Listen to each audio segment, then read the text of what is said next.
제 이름은 서연우입니다. 임신한 지 막 3개월이 지났습니다. 시어머니 김미숙 여사님은 최근 어디서 이상한 민간요법을 들어오셨는지 임신 초기 3개월 동안 비타민C를 대량으로 섭취해야 아기 피부가 하얗고 눈이 초롱초롱해진다고 우기셨습니다. 지난주 월요일부터였습니다. 어머님은 매일 아침 7시 정각 어김없이 갓 짜낸 과일 주스 한 잔을 들고 저와 남편 박준서의 침실 문을 두드리셨습니다. 아가, 신선할 때 얼른 마시렴. 오늘 어머님이 가져오신 건 오렌지 주스였습니다. 샛노란 빛깔이 보기만 해도 시큼했습니다. 요즘 입덧이 심해져서 신냄새만 맡아도 속이 뒤집혔습니다. 어머님, 저 정말 못 마시겠어요. 목구멍까지 신물이 올라와요. 제가 뒤로 물러서자 오렌지 향이 코를 찔렀습니다. 어머님은 얼굴 가득 미소를 지으셨습니다. 눈가 주름이 자글자글하게 모였습니다. 딱 한 잔인데 착하지. 너랑 아기한테 다 좋은 거야. 내가 이른 아침부터 가락시장에 가서 제일 비싼 제주산 한라봉으로 골라온 거란다. 한라봉 5개를 짜야 겨우 이 한 잔이 나온다고. 준서 씨가 욕실에서 나오며 젖은 머리를 수건으로 털고 하품을 했습니다. 엄마, 너무 극성이세요. 요즘은 다 과학적으로 영양을 챙기잖아요. 연우가 못 먹겠다는데 억지로 먹이지 마세요. 네가 뭘 안다고. 어머님은 즉시 아들을 쏘아붙였습니다. 내가 너 가졌을 때 매일 오렌지 주스를 한 잔씩 마셨어. 그래서 네가 3.8kg으로 태어나서 포동포동하고 황달도 하나도 없었던 거야. 다 옛 어른들의 경험에서 나온 지혜라고. 준서 씨는 제게 어쩔 수 없다는 듯 입술을 삐죽이며 다가와 어머님 손에 들린 유리컵을 받아들었습니다. 네, 옛 어른들 지혜요. 연우가 정말 못 마시겠다니 제가 대신 마시면 되잖아요. 엄마, 마음만 감사히 받을게요. 어머님은 입을 열어 무언가 말하려 하셨지만 준서 씨는 이미 고개를 젖히고 주스를 꿀꺽꿀꺽 단숨에 마셔버렸습니다. 다 마신 그는 입맛을 다시며 말했습니다. 이야, 진짜 시네요. 엄마, 한라봉을 몇 개나 넣으신 거예요? 어머님의 표정이 조금 이상했습니다. 초조해 보이기도 하고 후회하는 것 같기도 했습니다. 결국 그녀는 입꼬리만 살짝 올리며 말했습니다. 신게 좋지. 비타민C 함량이 높으니까. 네가 마셨으면 됐다. 내일 또 연우한테 짜주면 되지. 그녀는 빈 컵을 들고 올 때보다 빠른 걸음으로 방을 나갔습니다. 문이 닫히는 철컥 소리가 유난히 선명하게 들렸습니다. 저는 안도의 한숨을 내쉬며 준서 씨에게 웃어 보였습니다. 고마워요. 내 목숨을 구해줬네. 정말 한 모금도 못 마실 뻔했어요. 준서 씨는 제 머리를 쓰다듬으며 말했습니다. 나한테 뭘 그런 말을. 엄마가 너무 긴장하셔서 그래. 옛날 분이시잖아. 마음에 담아두지 마. 오늘 컨디션은 어때? 아직도 입덧 심해? 아침에 일어났을 때가 제일 힘들고 지금은 좀 괜찮아졌어요. 저는 침대 머리에 기댄 채 그가 수건을 다시 걸어놓는 모습을 바라보았습니다. 창밖의 햇살이 참 좋았습니다. 오늘은 토요일이라 준서 씨는 회사에 가지 않았습니다. 우리는 오후에 유아용품점에 가서 아기 침대를 미리 구경할 계획이었습니다. 준서 씨는 옷을 갈아입고 서재에 가서 업무 메일 몇 통만 확인하고 오겠다며 제게 좀 더 누워있으라고 했습니다. 저는 꾸벅꾸벅 졸다가 다시 잠이 들었습니다. 아마 1시간쯤 지났을까요? 날카로운 비명 소리에 놀라 침대에서 벌떡 일어났습니다. 소리는 안방 화장실 쪽에서 들려왔습니다. 준서 씨 목소리였습니다. 심장이 쿵하고 내려앉았습니다. 슬리퍼도 챙겨 신지 못한 채 맨발로 뛰쳐나갔습니다. 복도에서는 어머님도 당신의 방에서 허둥지둥 뛰쳐나오고 있었습니다. 얼굴이 새하얗게 질려 있었습니다. 준서야. 준서야. 왜 그래? 어머님의 목소리가 떨리고 있었습니다. 우리는 동시에 안방 문으로 달려갔습니다. 문은 살짝 열려 있었습니다. 제가 문을 확 밀치자 준서 씨가 화장실 문 앞 양모 러그 위에서 몸을 웅크리고 있는 모습이 보였습니다. 그는 양손으로 배를 움켜쥔 채 새우처럼 몸을 말고 온몸을 심하게 떨고 있었습니다. 그의 옆에는 주황색 액체가 섞인 토사물이 널려 있었습니다. 공기 중에는 시큼한 냄새와 형용하기 어려운 쓴 냄새가 진동했습니다. 여보, 저는 그에게 달려가 몸을 숙였습니다. 손가락이 그의 팔에 닿는 순간 불덩이 같은 피부 온도와 차가운 식은땀에 소스라치게 놀랐습니다. 준서 씨가 고개를 들었습니다. 얼굴 전체가 고통으로 일그러져 있었고 이마에는 푸른 핏줄이 솟아 있었습니다. 입술은 끔찍할 정도로 청자색이었습니다. 그는 저를 바라보았지만 동공은 이미 초점을 잃고 있었습니다. 목구멍에서는 컥컥 하는 소리가 새어 나왔습니다. 그는 다른 쪽 손으로 침대 협탁을 가리켰습니다. 그곳에는 아침에 마셨던 유리컵의 바닥 부분이 놓여 있었습니다. 컵은 어느새 깨져 동그란 밑바닥만 남아 있었습니다. 어머님이 뛰어 들어오시더니 바닥에 쓰러진 준서 씨와 깨진 컵을 보고는 숨을 팜들이 마셨습니다. 그녀는 마치 벼락이라도 맞은 듯 그 자리에 얼어붙었습니다. 그녀의 눈은 바닥에 남은 주황색 액체 자국에 고정되었다가 천천히 준서 씨의 고통스러운 얼굴로 옮겨갔습니다. 그리고는 떨리는 입술로 부서진 음절들을 겨우 내뱉었습니다. 큰일 났다. 큰일 났어. 큰일 났다는 세 글자가 얼음 송곳처럼 제 귀에 박혔습니다. 머릿속이 윙 하고 울렸습니다. 어머님의 말이 무슨 뜻인지 깊이 생각할 겨를도 없이 모든 신경은 바닥에서 고통스럽게 경련하는 준서 씨에게 쏠려 있었습니다. 구급차 불러요. 빨리 119에 전화해요. 저는 멍하니 서 있는 어머님을 향해 소리쳤습니다. 제 목소리가 저 자신도 낯설게 느껴질 정도였습니다. 손이 너무 심하게 떨려서 잠옷 주머니에서 휴대폰을 꺼내는데 한참이 걸렸습니다. 잠금을 해제하는데도 몇 번이나 실패했습니다. 숫자들이 눈앞에서 뭉개졌습니다. 제 고함에 정신을 차리신 듯 어머님은 전화를 잡는 대신 침대 옆으로 맹렬히 달려드셨습니다. 거의 60세인 사람이라고는 믿기지 않을 정도로 빠른 동작이었습니다. 그녀는 유리컵의 동그란 밑바닥과 옆에 있던 큰 조각 몇 개를 움켜쥐었습니다. 쳐다보지도 않고 손 안에 꽉 쥐었습니다. 깨진 유리 가장자리가 그녀의 손바닥을 베었고 순식간에 피가 배어 나와 러그 위로 떨어졌습니다. 주황색 얼룩과 피가 한데 섞였습니다. 어머님, 뭐 하시는 거예요? 저는 겨우 연결된 전화에 대고 횡설수설 주소를 말하면서 경악하며 그녀를 쳐다보았습니다. 준서 씨는 여전히 제 품에서 경련하고 있었고 그의 경련 한 번 한 번에 제 심장도 졸아들었습니다. 어머님은 유리 조각들을 자신의 가운 주머니에 쑤셔 넣었습니다. 피투성이인 손으로 저를 돌아보았습니다. 얼굴은 회벽처럼 새하졌지만 눈빛에는 도끼가 서려 있었습니다. 아무것도 아니야, 아무것도. 그냥 컵이 깨져서. 만지지 마라, 다칠라.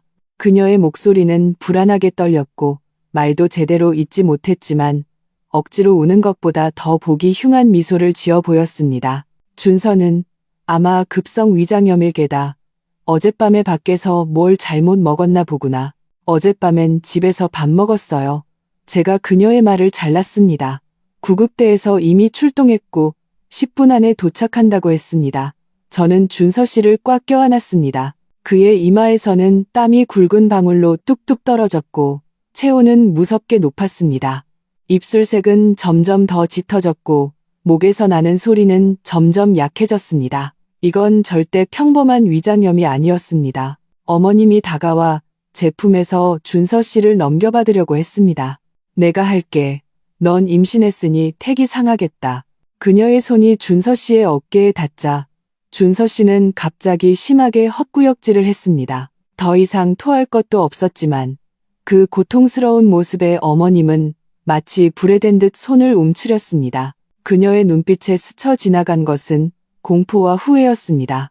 저는 준서 씨를 절대 놓지 않았습니다. 어머님의 이상한 행동, 유리 조각을 먼저 챙기려 했던 모습, 큰일 났다고 했던 말, 그리고 원래 제게 주려던 주스를 준서 씨가 마신 후 갑자기 이렇게 된 것까지 수많은 의문점들이 터지는 물방울처럼 뽀글뽀글 솟아올라 숨이 막혔습니다. 하지만 지금은 따질 때가 아니었습니다. 준서 씨의 목숨이 중요했습니다. 복도에서 다급한 발걸음 소리와 들것 바퀴 소리가 들려왔습니다. 이웃들이 놀라 문 밖에서 무슨 일이냐고 물었습니다. 어머님이 허둥지둥 달려가 문을 열고 이웃에게 횡설수설 설명했습니다. 아무것도 아니에요. 애가 좀 아파서요. 초록색 구급대원복을 입은 대원들이 뛰어들어와 능숙하게 준서 씨의 동공과 맥박을 확인하고 신속하게 몇 가지를 물었습니다. 언제부터 이랬습니까? 특별히 먹은 것이 있나요? 약물 알레르기는 없습니까? 제가 먼저 대답했습니다. 약 1시간 전에요. 갓짠 오렌지 주스 한 잔 마신 것 말고는 아무것도 안 먹었어요. 약물 알레르기는 없어요. 어머님이 옆에서 끼어들었습니다. 의사 선생님, 그냥 보통 체한 거겠죠? 오렌지가 좀 안 신선했나 봐요. 선임으로 보이는 구급대원은 미간을 찌푸리며 준서 씨의 상태와 바닥의 토사물을 훑어보고는 신속하게 동료들에게 준서 씨를 들것에 옮기라고 지시했습니다. 빈맥, 호흡 억제, 입술 청색증, 독극물 섭취 의심, 즉시 위세척 필요, 보호자 한 분 따라오세요. 독극물 섭취.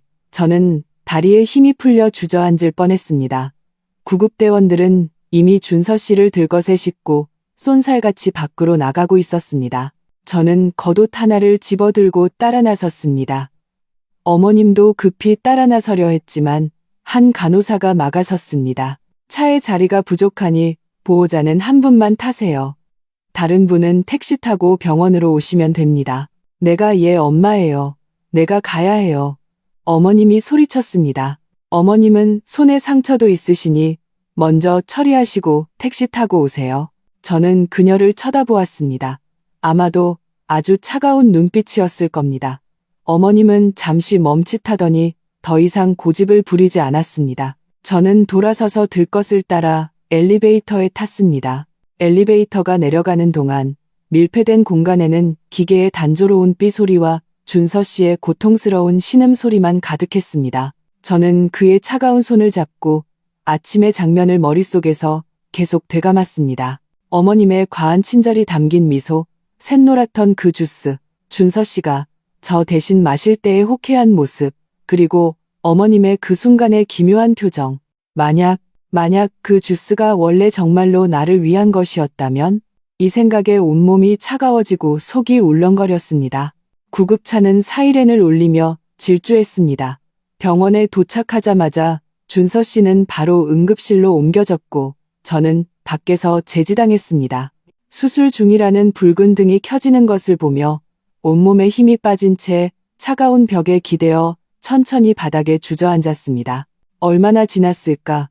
복도 저편에서 다급한 발걸음 소리가 들려왔습니다. 어머님이었습니다. 그녀는 옷을 갈아입고 손의 상처는 간단히 붕대로 감았지만 얼굴은 여전히 핏기 없이 창백했습니다. 그녀는 저를 보자마자 달려와 제 팔을 붙잡았습니다. 연우야, 준서는 어떠니? 의사가 뭐래? 저는 팔을 빼내고 아무 말 없이 응급실 문만 뚫어지게 쳐다보았습니다. 어머님은 제 옆에 앉아 눈물을 훔치기 시작했습니다. 다 내 탓이야. 내가 괜히 주스를 짜서 오렌지가 안 좋았나 봐. 요즘 과일들은 다 농약을 치잖아. 우리 준서한테 무슨 일이라도 생기면 난 어떻게 살라고. 그녀의 울음소리가 텅 빈 복도에 울려 퍼졌지만 저는 그 울음속의 슬픔보다는 두려움이 더 크다는 것을, 심지어 약간의 의도적인 연기가 섞여 있다는 것을 느꼈습니다. 제 머릿속에서는 아침에 그녀가 무심코 내뱉었던 큰일 났다는 말과 피를 흘리면서까지 유리 조각을 빼앗아 가려던 다급한 모습이 계속 맴돌았습니다. 마치 한 세기처럼 긴 시간이 흐른 후 응급실 문이 열리고 마스크를 쓴 의사가 나왔습니다. 박준서 씨 보호자분, 저와 어머님은 동시에 일어나 달려갔습니다. 환자는 약물 중독으로 추정됩니다. 구체적인 성분은 독극물 검사 결과가 나와야 알 수 있습니다. 위세척과 혈액투석을 진행했으며 현재 생명 징후는 안정적이지만 아직 위험한 상태는 벗어나지 못했습니다. 중환자실로 옮겨 경과를 지켜봐야 합니다. 혹시 환자가 접촉해서는 안 될 물질에 노출되었거나 약물을 오용한 적이 있습니까? 의사의 말은 망치처럼 제 머리를 내리쳤습니다. 약물 중독. 어머님의 몸이 휘청이며 의사의 흰가운 소매를 붙잡았습니다. 선생님, 뭔가 잘못하신 거 아니에요? 아침에 주스 한 잔 마신 게 다예요. 오렌지 농약 잔류물 때문이겠죠. 의사는 미간을 찌푸리며 소매를 빼냈습니다. 농약 잔류와 이런 중독 증상은 일치하지 않습니다. 자세한 건 검사를 해봐야 합니다. 보호자분들께서는 환자가 최근 복용한 특이 약물은 없는지 혹은 집안에 오용할 만한 물건은 없는지 잘 생각해 보십시오. 없어요. 절대 없어요. 어머님은 날카롭게 부정했습니다. 목소리가 너무 커서 복도에 메아리 쳤습니다. 저는 어머님의 격한 모습을 보며 천천히 입을 열었습니다. 목소리가 바싹 말라 있었습니다. 선생님, 만약 주스에 섞어 마셨다면 검출이 가능한가요? 의사는 고개를 끄덕였습니다. 위세척액과 혈액 샘플을 모두 검사실로 보냈습니다. 잔류 성분이 검출될 겁니다. 어머님이 총고개를 돌려 저를 쳐다보았습니다. 눈빛이 마치 독바른 바늘 같았습니다. 저는 그녀의 시선을 피하지 않았습니다. 복도의 창백한 형광등 아래 우리 둘은 더 이상 아무 말도 하지 않았습니다. 차가운 소독약 냄새만이 공기 중에 퍼져나갔습니다. 바로 그때 어머님 주머니에서 다급한 휴대폰 진동 소리가 울렸습니다. 그녀는 마치 놀란 듯 허둥지둥 휴대폰을 꺼냈습니다. 액정을 한번 보더니 얼굴이 아까보다 더 새하얗게 질렸습니다. 그녀는 황급히 전화를 끊고 휴대폰을 손에 꽉 쥐었습니다. 손가락 마디가 하얗게 변했습니다. 진동이 멈춘 지 2초도 안 되어 다시 끈질기게 울리기 시작했습니다. 어머님은 여전히 진동하는 휴대폰을 꽉 쥔 채 손가락 마디가 하얗게 질리도록 힘을 주었습니다. 그녀는 불안한 눈빛으로 제 쪽을 힐끗 쳐다보았습니다. 응급실 앞은 무섭도록 조용해서 그 윙윙거리는 진동 소리가 유난히 거슬렸습니다. 어머님, 전화 오네요. 제가 그녀를 보며 말했습니다. 목소리는 저 자신도 낯설게 느껴질 정도로 평탄했습니다. 왜 안 받으세요? 스팸 전화야. 분명 광고겠지. 귀찮아 죽겠네. 그녀는 더듬거리며 화면을 마구 문질렀습니다. 전화를 끊으려 했지만 급할수록 실수가 잦아져 오히려 스피커폰 버튼을 눌렀습니다. 울음 섞인 젊은 여자의 목소리가 즉시 스피커를 통해 흘러나왔고 텅 빈 복도에서 유난히 선명하게 들렸습니다. 언니, 왜 이렇게 전화를 안 받아? 준서 오빠는 어때? 심각해? 혹시 잘못되는 거 아니야? 언니가 그 약은 그냥 조용히 못해. 어머님의 안색이 급변하며 날카롭게 소리쳤습니다. 그녀는 허둥지둥 전화를 끊었습니다. 이마에는 순식간에 식은땀이 송골송골 맺혔습니다. 그녀는 가슴을 격하게 들썩이며 저를 바라보았습니다. 눈빛에는 경악과 함께 모든 것이 드러난 후에 흉포함이 가득했습니다. 그 짧은 두 마디의 말은 마치 열쇠 같았습니다.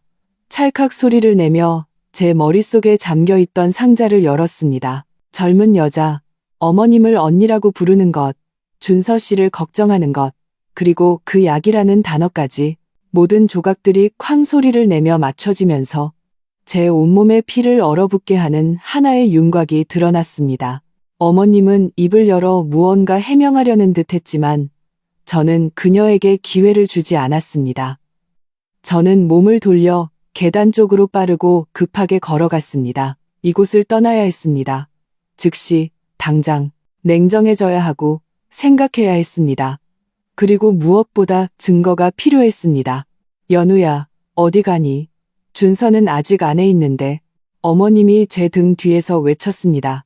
목소리에 힘이 없었습니다. 저는 돌아보지 않고 한마디만 던졌습니다. 집에 가서 갈아입을 옷 좀 챙겨오려고요. 제 목소리는 복도에 떠다녔고 제 자신이 듣기에도 얼음장처럼 차가웠습니다.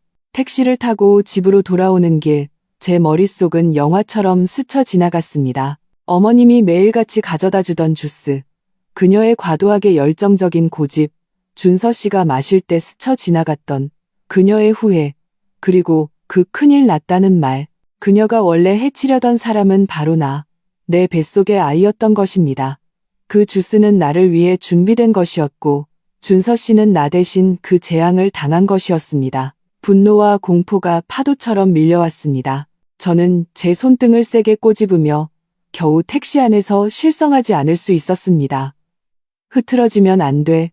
절대 안 돼. 준서 씨는 아직 병원에 누워 있고 범인은 아직 멀쩡히 돌아다니고 있다. 내 아이가 하마터면. 한때는 아늑하게 느껴졌지만 지금은 얼음장처럼 차가운 집에 돌아오자마자 저는 주방으로 달려갔습니다.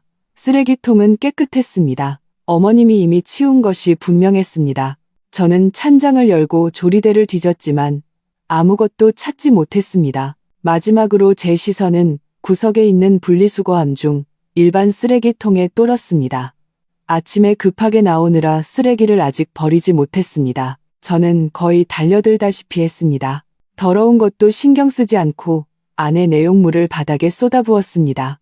과일 껍질, 달걀 껍데기, 사용한 휴지, 그리고 그것들을 발견했습니다. 갈색의 작은 유리 약병 몇 개, 아주 작아서 제 새끼손가락만 한 크기였습니다. 병에 붙어있던 라벨은 깨끗하게 떼어져 흔적조차 남아있지 않았습니다. 하지만 병 입구에는 약간의 어두운 노란색 결정이 남아있었고 가까이서 냄새를 맡으니 썩은 달걀 같기도 하고 쓴 아몬드 같기도 한 이상한 냄새가 났습니다. 바로 이거야. 심장이 미친 듯이 뛰고 손이 떨려 휴대폰을 거의 잡을 수 없었습니다. 저는 그 작은 약병들을 향해 여러 각도에서 선명한 사진을 연달아 찍었습니다. 바닥에 흩어진 쓰레기조차 피하지 않았습니다. 이것이 현장이었습니다. 사진을 다 찍고 깨끗한 작은 지퍼백을 찾아 조심스럽게 약병 하나를 주워 담았습니다. 입구를 단단히 봉하고 제 가방 가장 안쪽 주머니에 숨겼습니다. 이 모든 것을 마치고 저는 차가운 타일 바닥에 주저앉았습니다. 온몸에 힘이 다 빠져나간 것 같았습니다. 공포가 서서히 가라앉고 그 자리를 얼음처럼 차갑고 단단한 결심이 채웠습니다. 김미숙, 당신이 나와 내 아이를 해치려다 당신 아들을 응급실로 보냈지. 이 일 그렇게 쉽게 끝나지 않을 거야. 막 일어서려는데 등 뒤에서 아주 희미한 삐걱 소리가 들렸습니다. 낡은 마룻바닥이 밟히는 소리였습니다. 온몸에 솜털이 곤두섰습니다. 저는 돌아보았습니다. 시어머니 김미숙이 어느새 돌아와 소리 없이 부엌 입구에 서 있었습니다. 얼굴은 폭풍 우 전이 하늘처럼 어둡게 가라앉아 있었습니다. 왼손에는 여전히 붕대가 감겨 있었고 오른손은 옆으로 늘어뜨린 채였습니다. 그녀의 시선은 제 앞 바닥에 아직 치우지 못한 텅 빈 약병들에 고정되어 있었습니다. 그리고는 천천히 제가 미처 잠그지 못한 가방으로 옮겨갔습니다. 우리 사이의 거리는 3미터도 채 되지 않았습니다. 아무도 말을 하지 않았습니다. 부엌은 냉장고의 낮은 작동 소리만 들릴 정도로 조용했습니다. 그녀의 눈빛에서 당황스러움은 이미 사라지고 모든 것을 포기한 듯한 음울함과 벼랑 끝에 몰린 광기만이 남아 있었습니다. 그녀는 한 발짝 앞으로 다가섰습니다. 목소리가 쉬어 있었습니다. 연우야, 뭘 찾았니? 쓰레기를 함부로 뒤지면 비위생적이잖니? 저는 바닥에 앉은 채 부엌 입구에 서 있는 시어머니를 올려다보았습니다. 그녀는 역광을 등지고 서 있어 얼굴 표정이 그림자에 가려 보이지 않았습니다. 오직 그 두 눈만이 무섭게 빛나고 있었습니다. 마치 한겨울밤 굶주린 들개처럼요. 공기는 마치 굳은 기름처럼 끈적거려 숨쉬기조차 힘들었습니다. 저는 차가운 타일 틈새를 손가락으로 긁으며 머리를 빠르게 굴렸습니다. 당황하면 안 돼, 서연우. 지금 당황하면 안 돼. 준서 씨는 병원에 누워 있고 내 뱃속엔 아이가 있어. 저 여자와 정면으로 부딪혀서는 이길 수 없어. 저는 천천히 싱크대를 짚고 일어섰습니다. 다리가 조금 저렸지만 비틀거리지 않으려 애썼습니다. 잠옷에 묻은 먼지를 털어내고 최대한 평온하게, 심지어는 피곤하고 이해할 수 없다는 듯한 목소리를 냈습니다. 어머님 어떻게 돌아오셨어요? 병원은요? 내가 혼자 집에 있는 게 걱정돼서 어머님이 제 말을 잘랐습니다. 목소리는 건조하고 껄끄러웠고 눈은 여전히 제 발치에 있는 약병에 붙어 있었습니다. 넌 뭘 그렇게 찾고 있었니? 집안 물건 함부로 뒤지지 마라. 그녀는 또 한 발짝 다가왔습니다. 우리 사이의 거리는 2미터로 좁혀졌습니다. 아무것도 안 뒤졌어요. 저는 시선을 내려 빈 병들을 보며 일부러 미간을 찌푸렸습니다. 준서 씨 갈아입을 옷 몇 벌 챙기러 왔다가 부엌 좀 치우려고 했어요. 아침에 너무 급하게 나가서 엉망이라서요. 그런데 이 병들이 보이더라고요. 저는 고개를 들어 그녀를 보며 적절한 당혹감과 걱정이 섞인 표정을 지었습니다. 어머님, 이거 무슨 약병이에요? 라벨은 왜 다 떼셨어요? 혹시 어머님이나 아버님 드시는 약인가요? 쓰레기에 함부로 섞이면 안 되는데 이런 건 따로 처리해야 해요. 저는 말하면서 허리를 굽혀 자연스러운 동작으로 손가락 끝으로 빈병 하나를 집어들었습니다. 눈앞으로 가져와 자세히 살펴보며 미간을 더 찌푸렸습니다. 냄새가 좀 이상하네요. 어머님, 요즘 어디 편찮으세요? 이 약 드시는 거 의사 선생님은 아세요? 약 함부로 드시면 안 돼요. 제 말은 온통 걱정과 그녀를 위하는 마음뿐이었습니다. 어머님의 얼굴 근육이 몇 번 경련하고 눈빛의 흉포함이 흔들렸습니다. 그녀는 다소 갈피를 잡지 못하는 듯 했습니다. 그녀는 아마 제가 비명을 지르거나 따지거나 모든 것을 까발릴 것이라고 생각했을 겁니다. 하지만 저는 그러지 않았습니다. 저는 마치 약병과 준서 씨의 중독을 전혀 연관짓지 못한 채 그저 시어머니가 약을 함부로 먹을까봐 걱정하는 어리석은 며느리처럼 행동했습니다. 그녀의 긴장했던 어깨가 아주 미세하게 풀렸습니다. 하지만 경계심은 조금도 줄어들지 않았습니다.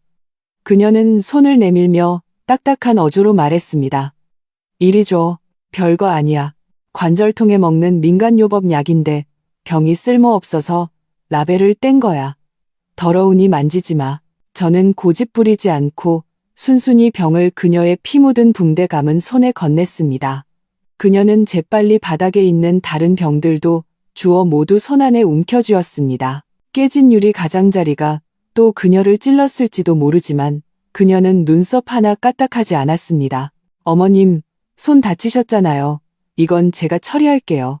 제가 병을 받으려고 하자 그녀는 격하게 반응하며 손을 확 뒤로 뺐습니다. 마치 보물이라도 지키는 것처럼 병들을 가슴에 꼭 껴안았습니다. 자신의 반응이 과했다고 생각했는지 그녀는 어색하게 덧붙였습니다. 넌 임신했으니 이런 더러운 것 만지지 마라. 얼른 준서 옷이나 챙겨. 병원에 사람이 있어야지. 네, 알겠습니다. 저는 순순히 고개를 끄덕이고 침실로 향했습니다. 걸음은 서두르지도 늦추지도 않았습니다. 그녀의 시선이 모처럼 제 등 뒤에 박혀 있다는 것을 느낄 수 있었습니다.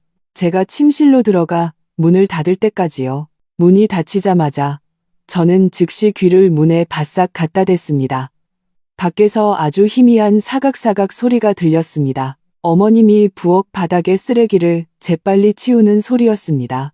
그리고는 그녀의 방으로 향하는 발소리, 문을 열고 들어가 문을 닫고 잠그는 소리, 철컥 하는 소리가 유난히 선명했습니다. 저는 문에 기댄 채 천천히 바닥으로 미끄러져 앉았습니다. 그제야 등 뒤에 잠옷이 식은땀으로 흠뻑 젖어 차갑게 피부에 달라붙어 있다는 것을 깨달았습니다. 심장은 가슴 안에서 세차게 뛰었고 손발은 후들거렸습니다. 방금 전에 그 짧은 몇 분간의 대치가 제 모든 기력을 소진시켰습니다. 하지만 제가 이겼습니다.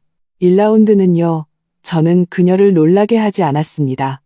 약병 하나를 손에 넣었고 사진도 찍었습니다. 더 중요한 것은 제가 아직 약병과 그녀, 그리고 준서 씨의 중독을 연관짓지 못했다고 그녀가 잠시나마 믿게 만들었다는 것입니다. 적어도 그녀의 눈에 저는 약간 부주의하고 어리숙한 임산부일 뿐이었습니다. 쉴 수 없었습니다. 준서 씨는 아직 중환자실에서 사경을 헤매고 있었습니다. 전화를 걸었던 그 젊은 여자는 누구일까? 그 약은 대체 뭘까? 양이 적으면 죽지 않는다는 뜻일까? 아니면 그 약은 원래 준서 씨의 목숨을 노린 것이 아니었던 걸까? 저는 갑자기 오한이 들었습니다. 만약 그 약의 목표가 내 뱃속의 아이였다면 그 양은 아마도 유산을 시킬 목적이었을 겁니다. 그런데 우연히 준서 씨가 마셨고 성인 남성조차 목숨을 잃을 뻔했습니다. 만약 내가 마셨다면 차가운 기운이 발끝에서부터 머리끝까지 솟구쳤습니다.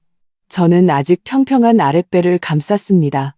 그곳에서는 새로운 생명이 조용히 자라고 있었습니다. 하마터면, 정말 하마터면 저는 그 아이를 잃을 뻔했습니다.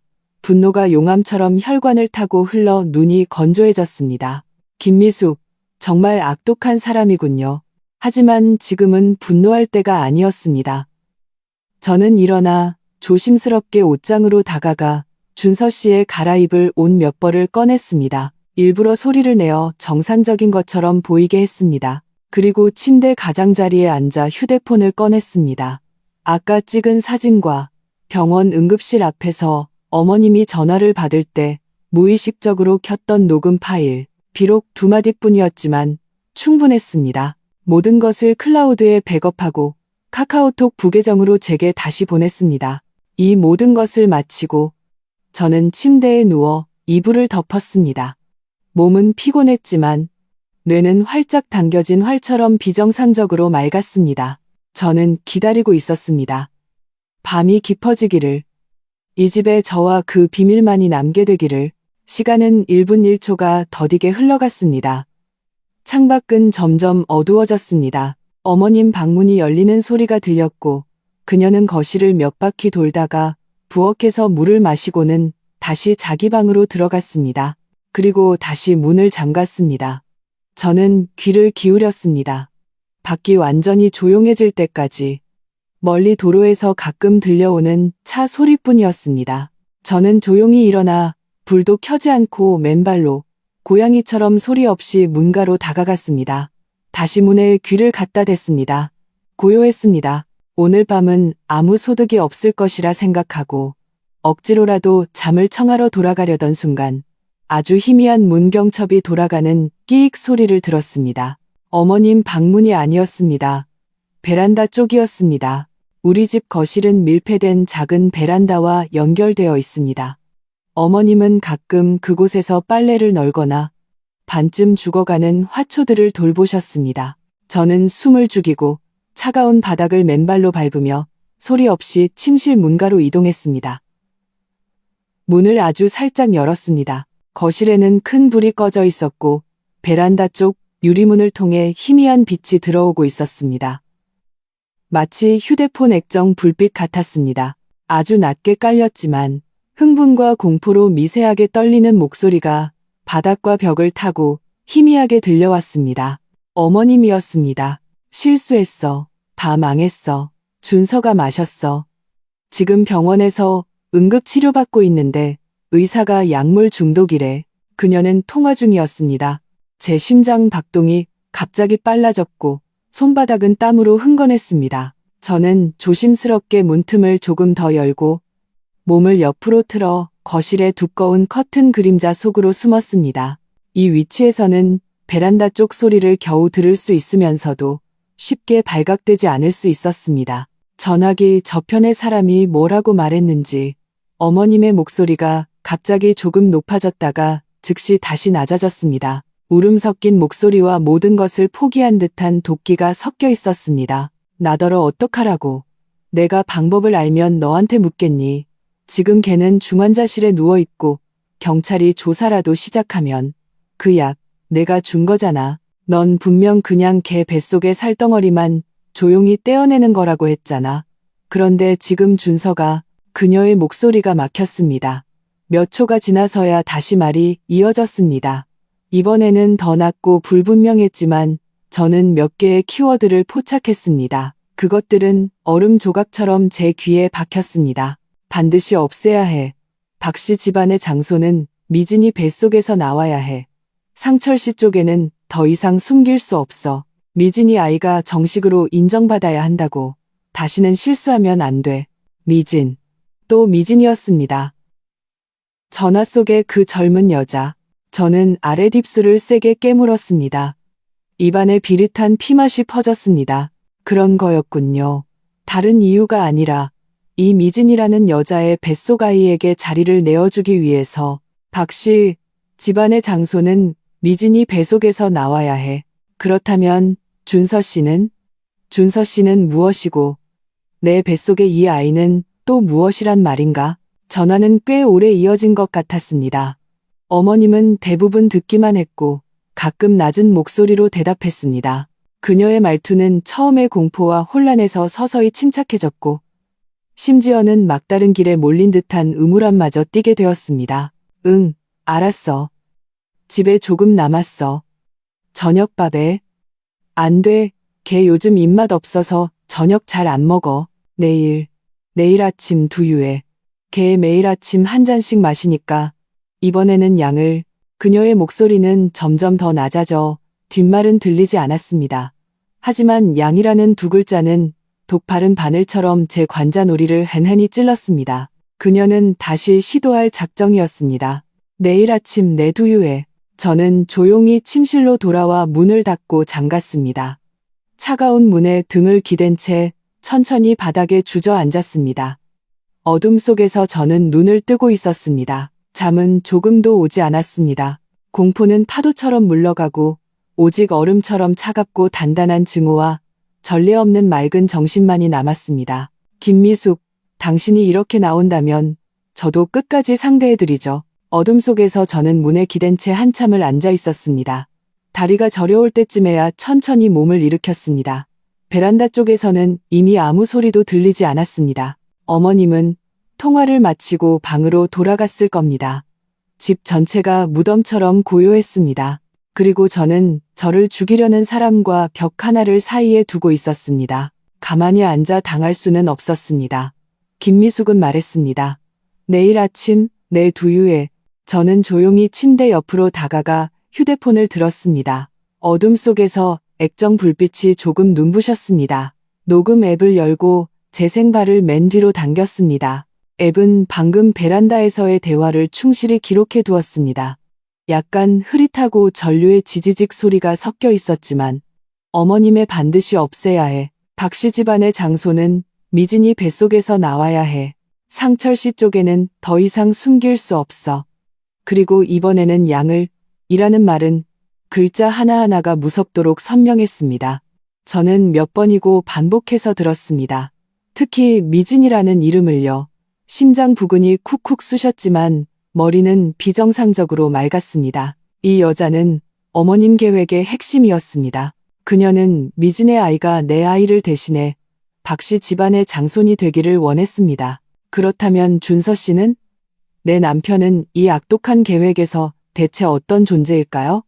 희생될 수 있는 뜻밖의 사고? 아니야. 만약 단순히 내 뱃속의 아이만 없애려 했다면 왜 첫 번째 약의 양이 성인 남성인 준서 씨를 중환자실로 보낼 만큼 많았을까요? 그 약은 아마도 단순히 유산만 시키려는 것이 아니었을 겁니다. 김미숙이 무심코 내뱉었던 큰일 났다는 말은 준서 씨가 마셨을 때의 경악이었습니다. 그녀는 준서 씨를 죽이려 하지 않았습니다. 적어도 이렇게 즉시 발작하는 방식으로 죽이려 하지는 않았을 겁니다. 그렇다면 원래 나를 위해 준비된 양은? 저는 여전히 평평한 아랫배를 만졌습니다. 차가운 기운이 꼬리뼈에서부터 솟구쳤습니다. 그녀는 아마도 사고로 인한 유산을 위장하려 했거나 심지어는 임산부가 몸이 허약해 갑자기 발병한 것처럼 꾸미려 했을지도 모릅니다. 조용히 아무도 모르게 단지 준서 씨가 잘못 마시는 바람에 그녀의 모든 계획이 틀어지고 일이 그녀가 통제할 수 없는 방향으로 흘러간 것입니다. 그래서 그녀는 지금 다시 손을 써야만 했습니다. 저와 준서 씨, 그리고 다른 사람들이 더 많은 것을 눈치채기 전에 내일 아침 내 두유에. 저는 깊은 숨을 들이마시고 녹음 파일을 암호화하여 백업하고 휴대폰에 눈에 띄지 않는 여러 폴더 깊숙이 숨겼습니다. 그리고 휴대폰 바탕화면에 녹음 앱 바로 가기를 삭제했습니다. 이 모든 것을 마치고 저는 침대에 다시 누워 눈을 뜬 채 천장을 바라보았습니다. 커튼 틈새로 희끄무레한 빛이 스며들 때까지. 아침 6시 저는 평소처럼 정시에 일어났습니다. 헐렁한 홈웨어를 입고 거실로 나갔습니다. 어머님은 역시나 부엌에서 바쁘게 움직이고 있었습니다. 믹서기가 윙윙거리며 돌아가고 공기 중에는 고소한 콩 냄새가 퍼져 있었습니다. 그녀는 등을 보이고 있었는데 그 모습이 어딘가 경직되어 있었습니다. 어머님, 좋은 아침이에요. 제가 잠에서 막 깬 잠긴 목소리로 최대한 자연스럽게 말을 걸었습니다. 그녀의 어깨가 아주 미세하게 떨리더니 천천히 돌아섰습니다. 얼굴에는 평소와 같은 약간은 부자연스러운 미소가 걸려 있었습니다. 아가, 일어났구나. 왜 더 자지 않았니? 안색이 안 좋아 보이네. 어젯밤에 잠을 설쳤구나. 그녀의 시선이 제 얼굴을 샅샅이 훑었습니다. 신문하는 듯한 눈빛이었습니다. 준서 씨 걱정돼서 잠이 잘 안 오더라고요. 저는 눈을 비비며 식탁으로 다가가 앉았습니다. 그녀가 갓 만든 두유를 유리 주전자에 따르는 것을 바라보았습니다. 병원에서 연락 온 거 있어요? 방금 전화해봤는데 준서는 아직 깨어나지 못했지만 생명 징후는 좀 안정됐다고 하더구나. 어머님은 두유 주전자를 들고 다가왔습니다. 손가락에 힘이 좀 들어간 듯 보였습니다. 너는 오늘 병원에 가지 말고 집에서 푹 쉬어라. 내가 영양가 있는 것 좀 만들어줄게. 어떻게 그래요? 제가 가서 지켜야죠. 저는 고개를 저으며 그녀가 김이 모락모락 나는 두유를 제 앞에 찻잔에 따르는 것을 보았습니다. 우윳빛 액체가 찰랑거렸습니다. 어머님도 밤새 못 주무셨죠? 다크서클이 심하시네요. 어머님도 두유 좀 드세요. 이따가 같이 병원에 가요. 저는 그 두유 잔을 그녀 앞으로 밀었습니다. 어머님의 얼굴에 걸려있던 미소가 잠시 굳었습니다. 그녀의 눈빛이 재빨리 흔들렸습니다. 나는 아침에 두유 마시면 속이 안 좋아서 이건 특별히 넣어주려고 만든 거야. 많이 마셔. 아기한테 좋아. 그녀는 다시 잔을 제 앞으로 밀었습니다. 힘이 좀 컸는지 두유 몇 방울이 식탁보에 튀었습니다. 그래요? 저는 그 빠르게 번지는 젖은 자국을 보며 고개를 들어 그녀를 똑바로 쳐다보았습니다. 어머님 예전에는 두유 좋아하셨잖아요. 직접 간 두유가 제일 고소하다고 하셨는데 갑자기 왜 못 드시게 되셨어요? 어머님의 입꼬리가 경련했습니다. 그녀는 제 시선을 피하며 그릇을 가지러 돌아섰습니다. 사람이 늙으면 입맛도 변하는 법이지. 얼른 따뜻할 때 마셔. 식으면 콩 비린내 나. 식탁은 조용해졌습니다. 오직 젓가락이 그릇에 부딪히는 희미한 소리만 들렸습니다. 어머님은 안절부절 못하며 몇 번이고 제 앞에 두유잔을 훔쳐보았습니다. 저는 그녀가 기다리고 있다는 것을 알았습니다. 제가 마시기를. 저는 잔을 들어 입가로 가져갔습니다. 뜨거운 김이 얼굴에 닿았습니다. 두유의 고소한 향기 속에 아주 희미하고 거의 없는 듯한 쓴맛이 섞여 있는 것 같았습니다. 자세히 맞지 않으면 전혀 알아차릴 수 없었습니다. 제 심리적인 작용일까요? 아니면 정말 무언가를 넣은 걸까요? 저는 마시지 않고 멈췄습니다. 고개를 들어 어머님을 보았습니다. 그녀는 긴장한 채 저를 보고 있었고 손가락으로 무의식적으로 앞치마 끝을 만지작거리고 있었습니다. 어머님, 저는 잔을 내려놓으며 탁 하는 작은 소리를 냈습니다. 어젯밤에 꿈을 꿨어요. 준서 씨가 깨어나서 저한테 많은 말을 해주는 꿈이었어요. 어머님의 얼굴이 샤하고 하얗게 질렸습니다. 뭐라고 했는데? 준서가 깨어났다고? 그녀의 목소리가 약간 떨렸습니다. 꿈에서요.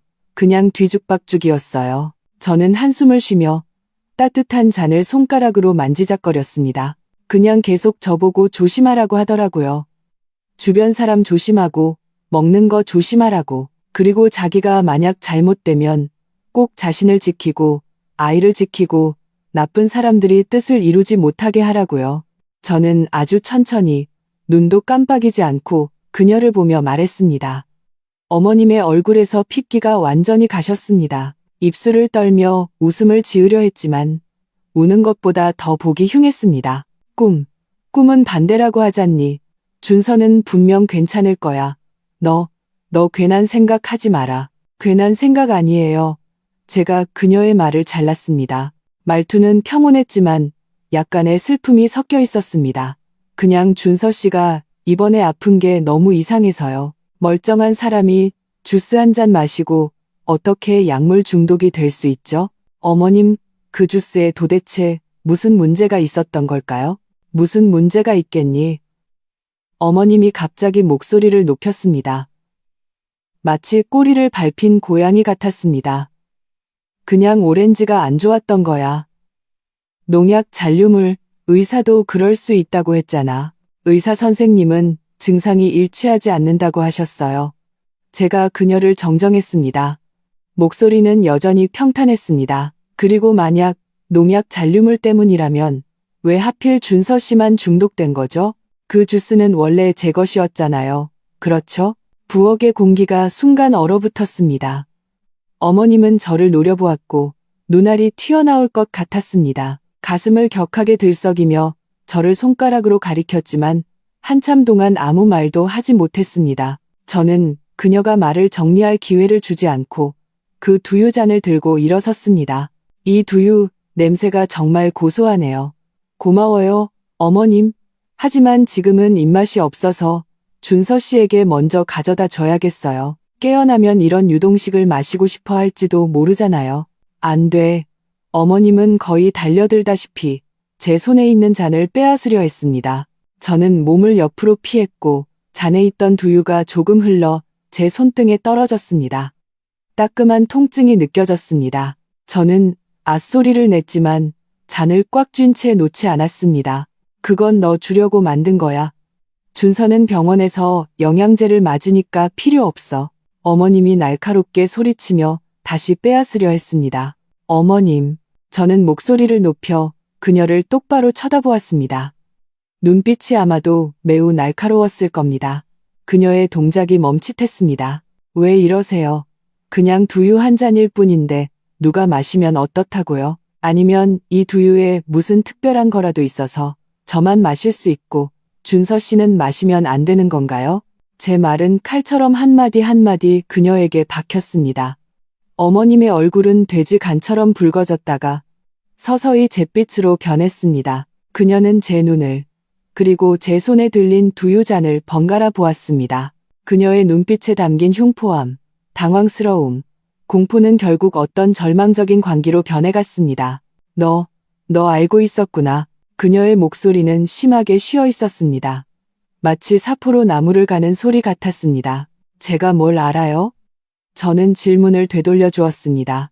저는 어머님께서 저와 아이를 위해 매일 아침 일찍 일어나 주스를 짜고 두유를 갈아주시는 수고를 안다는 것, 그리고 준서 씨가 지금 병원에서 생사를 헤매고 있다는 것을 알아요.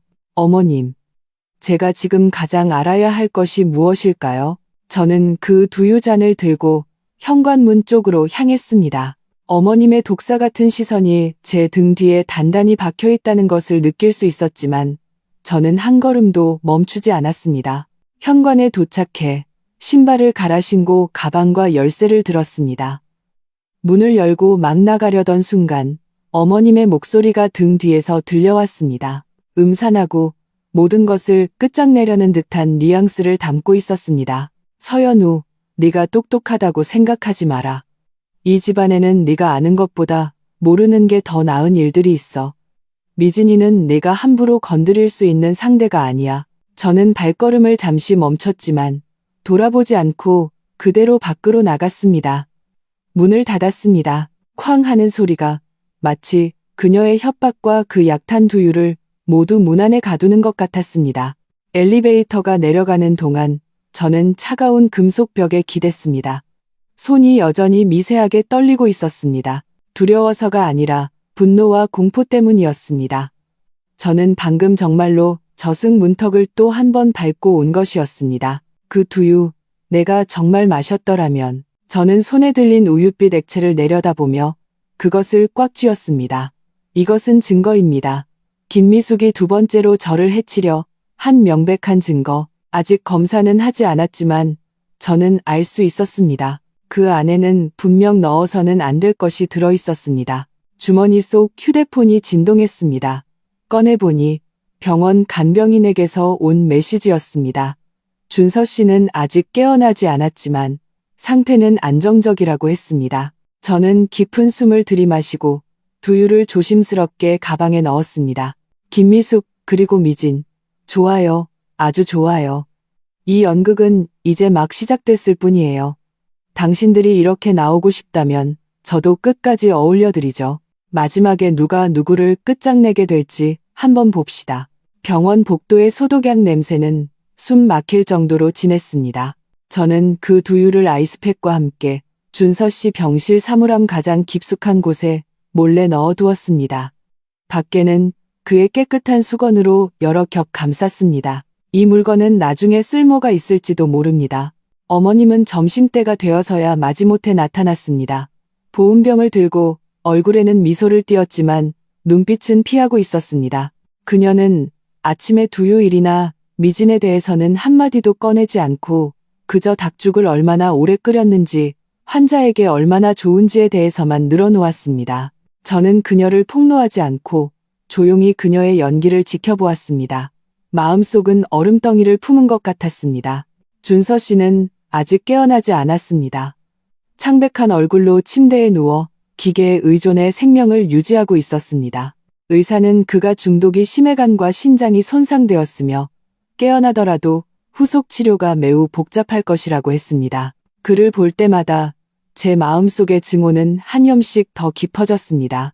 어머님은 병실에 30분도 채 머물지 않고 안절부절 못하며 자꾸 문 밖을 쳐다보았습니다. 그녀는 휴대폰을 무음으로 해두었지만 화면이 시도 때도 없이 켜졌습니다. 그녀는 매번 재빨리 화면을 끄며 얼굴은 한 번씩 더 굳어졌습니다. 어머님, 혹시 급한 일 있으시면 먼저 가보세요. 제가 여기서 지킬게요. 제가 먼저 말을 꺼냈습니다. 말투는 평탄했습니다. 아니야. 그녀는 서둘러 고개를 저었지만 손가락으로 무의식적으로 옷깃을 만지작거렸습니다. 그냥 오랜 친구가 오후에 차 한잔하자고 자꾸 연락해서. 그럼 내가 먼저 가볼게. 저녁에 다시 올게. 그녀는 말하며 일어섰습니다. 마치 안도의 한숨을 내쉬는 것 같았습니다. 네, 그러세요. 조심히 가세요.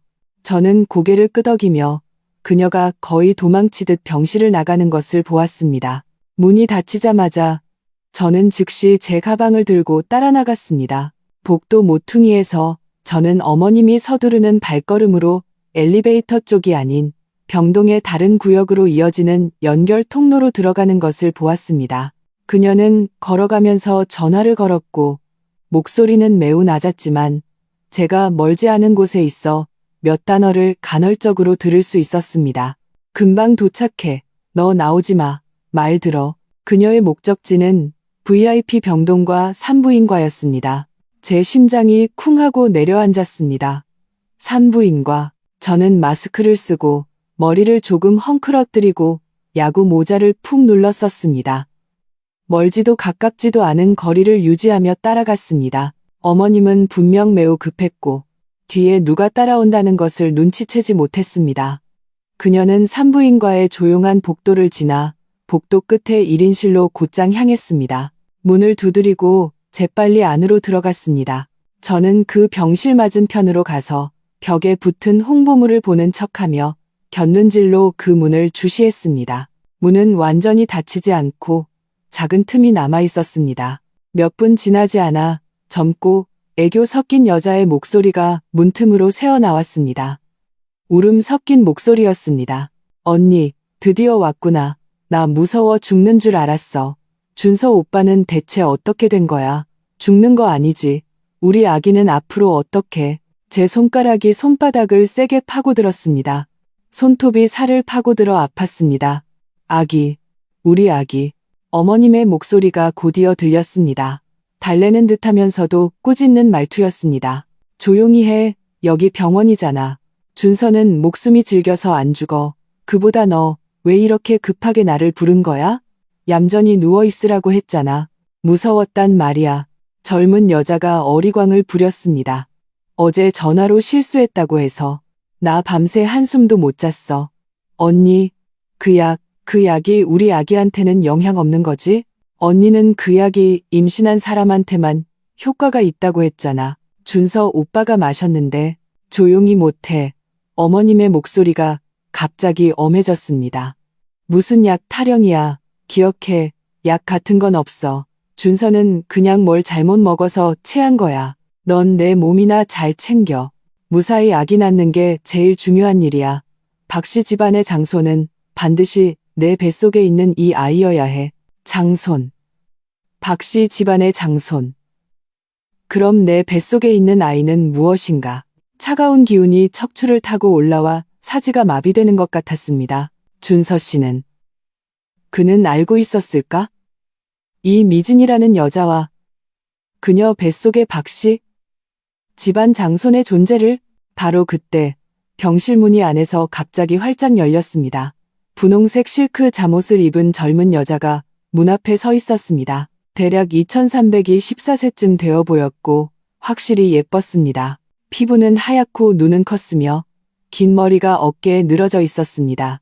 환자복을 입었음에도 그 요염하고 부드러운 분위기를 감출 수 없었습니다. 그녀의 배는 약간 불러 있었고 보기에는 최소 45개월은 되어 보였습니다. 그녀 뒤에는 시어머니 김미숙이 당황한 얼굴로 그녀를 다시 안으로 끌어들이려 하고 있었습니다. 미진아, 너 뭐 하러 나왔어? 어서 들어가 누워. 미진이라고 불린 여자는 입술을 삐죽이며 어머님의 팔짱을 꼈습니다. 누워만 있으니 답답해서 그래. 언니 배웅하는 건 괜찮잖아. 언니 준서 오빠 깨어나면 나보러 올까? 오빠 안 온 지 너무 오래됐어. 아기도 아빠 보고 싶대. 그들은 낮은 목소리로 이야기하며 제 쪽으로 걸어왔습니다. 저는 즉시 몸을 돌려 홍보물에 적힌 산후조리 주의사항을 열심히 보는 척했습니다. 심장이 가슴 안에서 쿵쿵거렸습니다. 발소리가 점점 가까워졌습니다. 저는 미진의 몸에서 나는 달콤한 향수 냄새와 어머님에게서 늘 나던 저렴한 콜드크림 냄새를 맡을 수 있었습니다. 그들이 제 등 뒤를 막 지나가려던 순간 차트를 든 간호사가 간호사 스테이션에서 고개를 내밀며 웃으며 인사했습니다. 김 여사님, 또 동생분 검사 받는데 같이 오셨네요. 박 사모님, 오늘 컨디션은 어떠세요? 태동 검사 다 하셨어요? 아기는 아주 건강하대요. 박 사모님, 간호사는 그녀를 박 사모님이라고 불렀습니다. 미진은 달콤하게 대답했습니다. 네, 왕 간호사님, 덕분에요. 저는 괜찮아요. 그녀의 목소리에는 과시와 만족감이 섞여 있었습니다. 어머님은 애매하게 대답하며 미진을 끌고 엘리베이터 쪽으로 걸음을 재촉했습니다. 더 머물고 싶지 않은 것이 분명했습니다. 저는 그 자리에 서 있었습니다. 온몸이 얼음장 같았고 피가 다 굳어버린 것 같았습니다. 동생, 박 사모님, 미진의 뱃속 아이는 준서 씨의 아이였습니다. 간호사의 태도는 너무나 자연스러웠습니다. 분명 그들은 자주 왔고 자매와 박 사모님의 신분으로 왔던 것입니다. 시어머니 김미숙의 동생이 그녀의 아들 박준서의 아이를 임신했고 박 사모님이라고 불리고 있다. 혼란과 역겨움이 한꺼번에 밀려왔습니다. 저는 입을 틀어막고 겨우 그 자리에서 토하지 않을 수 있었습니다. 이 관계는 꿈틀거리는 벌레 떼처럼 얽혀 있었고 더러워서 소름이 끼쳤습니다. 저는 억지로 냉정을 되찾고 간호사 스테이션으로 향했습니다. 아까 인사했던 간호사가 컴퓨터에 자료를 입력하고 있었습니다. 간호사님, 저는 목소리가 정상적으로 들리도록 애썼습니다. 방금 지나간 저 임산부 806호에 계신 분 맞나요? 제 먼 친척 같아서요. 확실하지가 않아서요. 간호사는 고개를 들어 저를 한번 쳐다보았습니다. 아마도 제가 마스크와 모자를 쓰고 있어서 별로 신경 쓰지 않는 듯 했습니다. 806호요? 네, 맞아요. 박 사모님, 김 여사님 동생분이시잖아요. 언니가 매일같이 와서 돌봐주시니 정말 우애가 좋으시더라고요. 임신 5개월 가까이 되셨는데 유산기가 좀 있어서 여기서 안정을 취하고 계세요. 그쪽 집안 친척이세요? 남편분도 박씨던데 꽤 부자라고 들었어요. 다만 바빠서 자주 오지는 못하시더라고요. 남편 성이 박씨. 꽤 부자. 자주 오지 않는다. 모든 단어가 무딘 칼날처럼 제 심장을 계속해서 베는 것 같았습니다. 아, 네, 감사합니다. 제 목소리가 건조하게 들렸습니다. 저는 몸을 돌려 떠났습니다. 발걸음이 약간 휘청거렸습니다. 저는 준서 씨의 병실로 돌아가지 않고 바로 아래층으로 내려가 병원 뒤뜰에 사람이 없는 작은 정원으로 갔습니다. 오후의 햇살은 좋았지만 몸에 닿아도 조금의 따스함도 느껴지지 않았습니다. 저는 구석의 벤치에 앉아 휴대폰을 꺼냈습니다. 손가락이 차가웠습니다. 검색창에 김미숙 동생이라고 입력했습니다. 시어머니는 이 지역 토박이었고 동생이 있는 것이 이상한 일은 아니었습니다. 하지만 저는 그녀가 동생에 대해 언급하는 것을 들어본 적이 없었고 준서 씨도 마찬가지였습니다. 검색 결과는 많지 않았지만 아주 오래전 동네 주민센터에 낡은 사진 한 장이 있었습니다. 모범 가정을 표창하는 사진이었는데 그 안에는 젊은 시절의 김미숙과 그녀 옆에 그녀와 이목구비가 비슷하지만 더 젊고 단아한 소녀가 서 있었습니다. 사진 아래에는 이름이 적혀 있었습니다. 김미진, 김미진, 시어머니의 친동생, 준서 씨의 친이모, 지금 준서 씨의 아이를 임신하고 간호사에게 박 사모님이라고 불리는 사람, 시어머니가 그토록 박 씨 집안 장손을 낳게 하려던 사람, 그래서 김미숙은 저에게 독을 써서라도 제 뱃속의 아이를 없애려 했던 것입니다. 바로 그녀의 동생 김미진 뱃속의 사생아에게 자리를 내어주고 그들이 정식으로 인정받게 하기 위해서. 그렇다면 준서 씨는 알고 있었을까? 자신의 이모가 자신의 아이를 임신했다는 사실을. 만약 그가 몰랐다면 김미숙은 아들을 속이고 근친상간의 씨앗을 박 씨 집안에 심으려 했던 것입니다. 만약 그가 다 알고 있었다면 저는 눈을 질끈 감았습니다. 더 이상 생각하고 싶지 않았습니다. 속이 뒤집혔습니다. 아니야. 준서 씨가 만약 알고 있었고 원했다면 그들은 저를 이혼시키면 그만이었을 겁니다. 굳이 독살이라는 극단적이고 위험한 수단을 쓸 필요는 없었을 겁니다.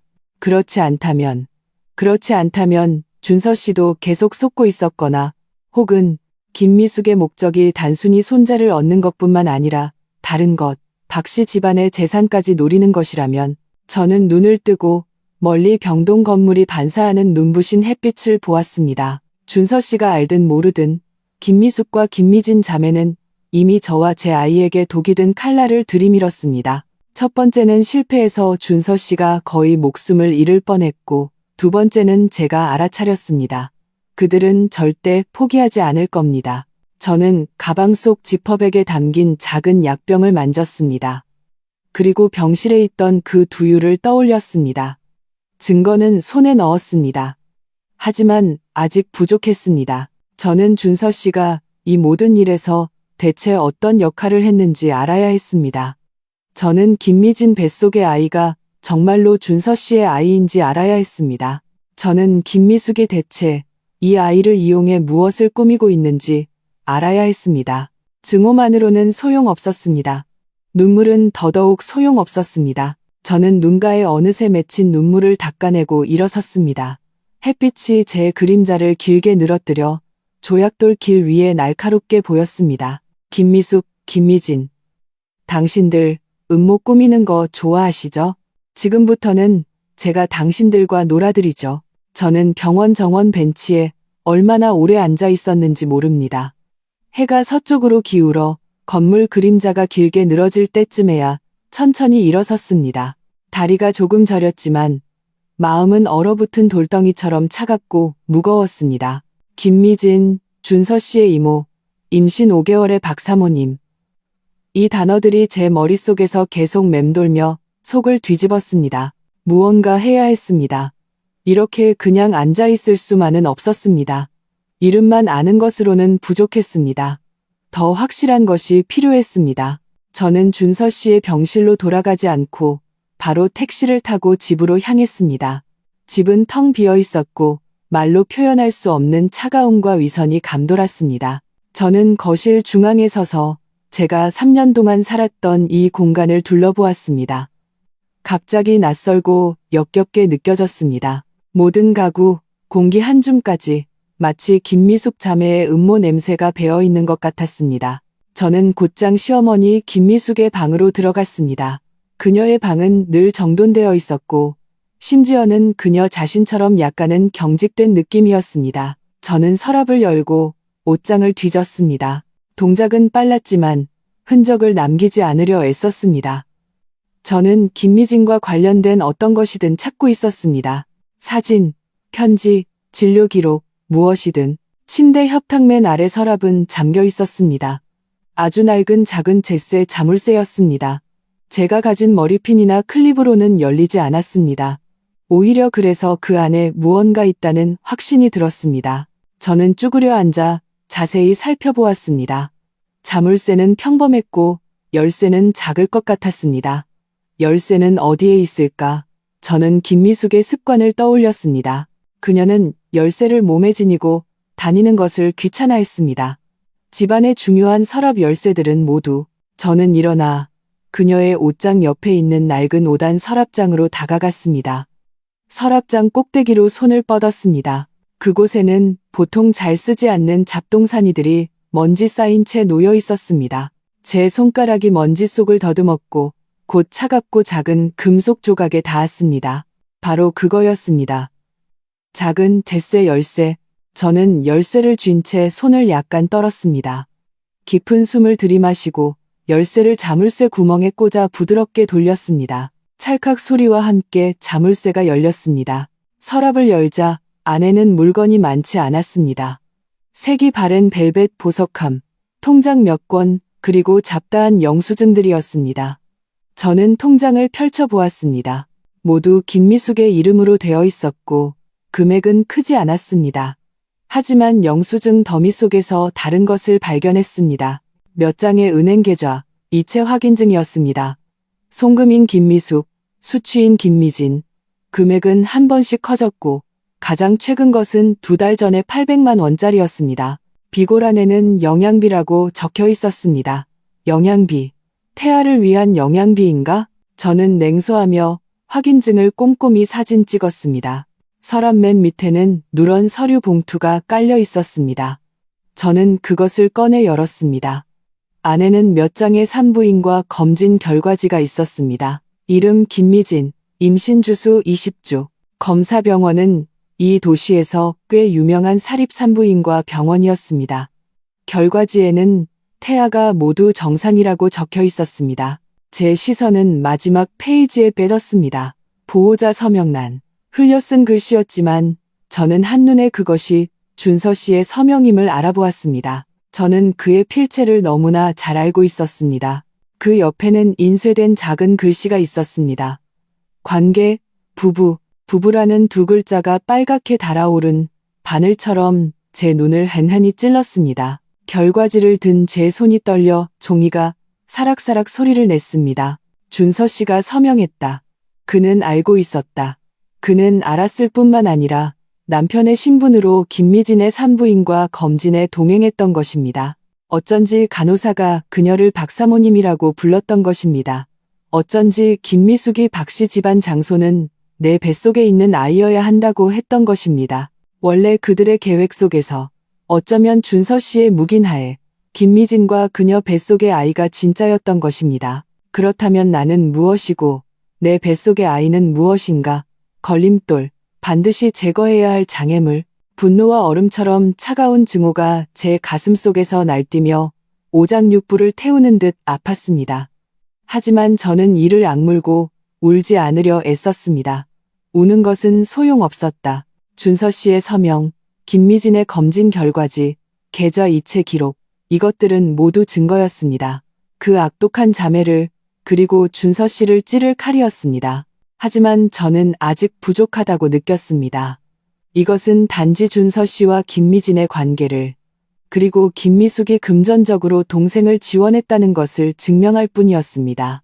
약은 김미숙이 나와 준서 씨를 해치려 약을 탔는데 준서 씨는 알고 있었을까? 만약 그가 알았다면 그는 나와 우리 아이를 해치는 것을 묵인했거나 심지어는 가담했을 수도 있습니다. 만약 그가 몰랐다면 그는 정말 어리석은 남편이었습니다. 자신의 어머니와 이모에게 놀아나 목숨까지 잃을 뻔한 저는 혈연 관계에 대한 더 직접적인 증거가 필요했습니다. 미친 생각이 제 머릿속에서 떠올랐습니다.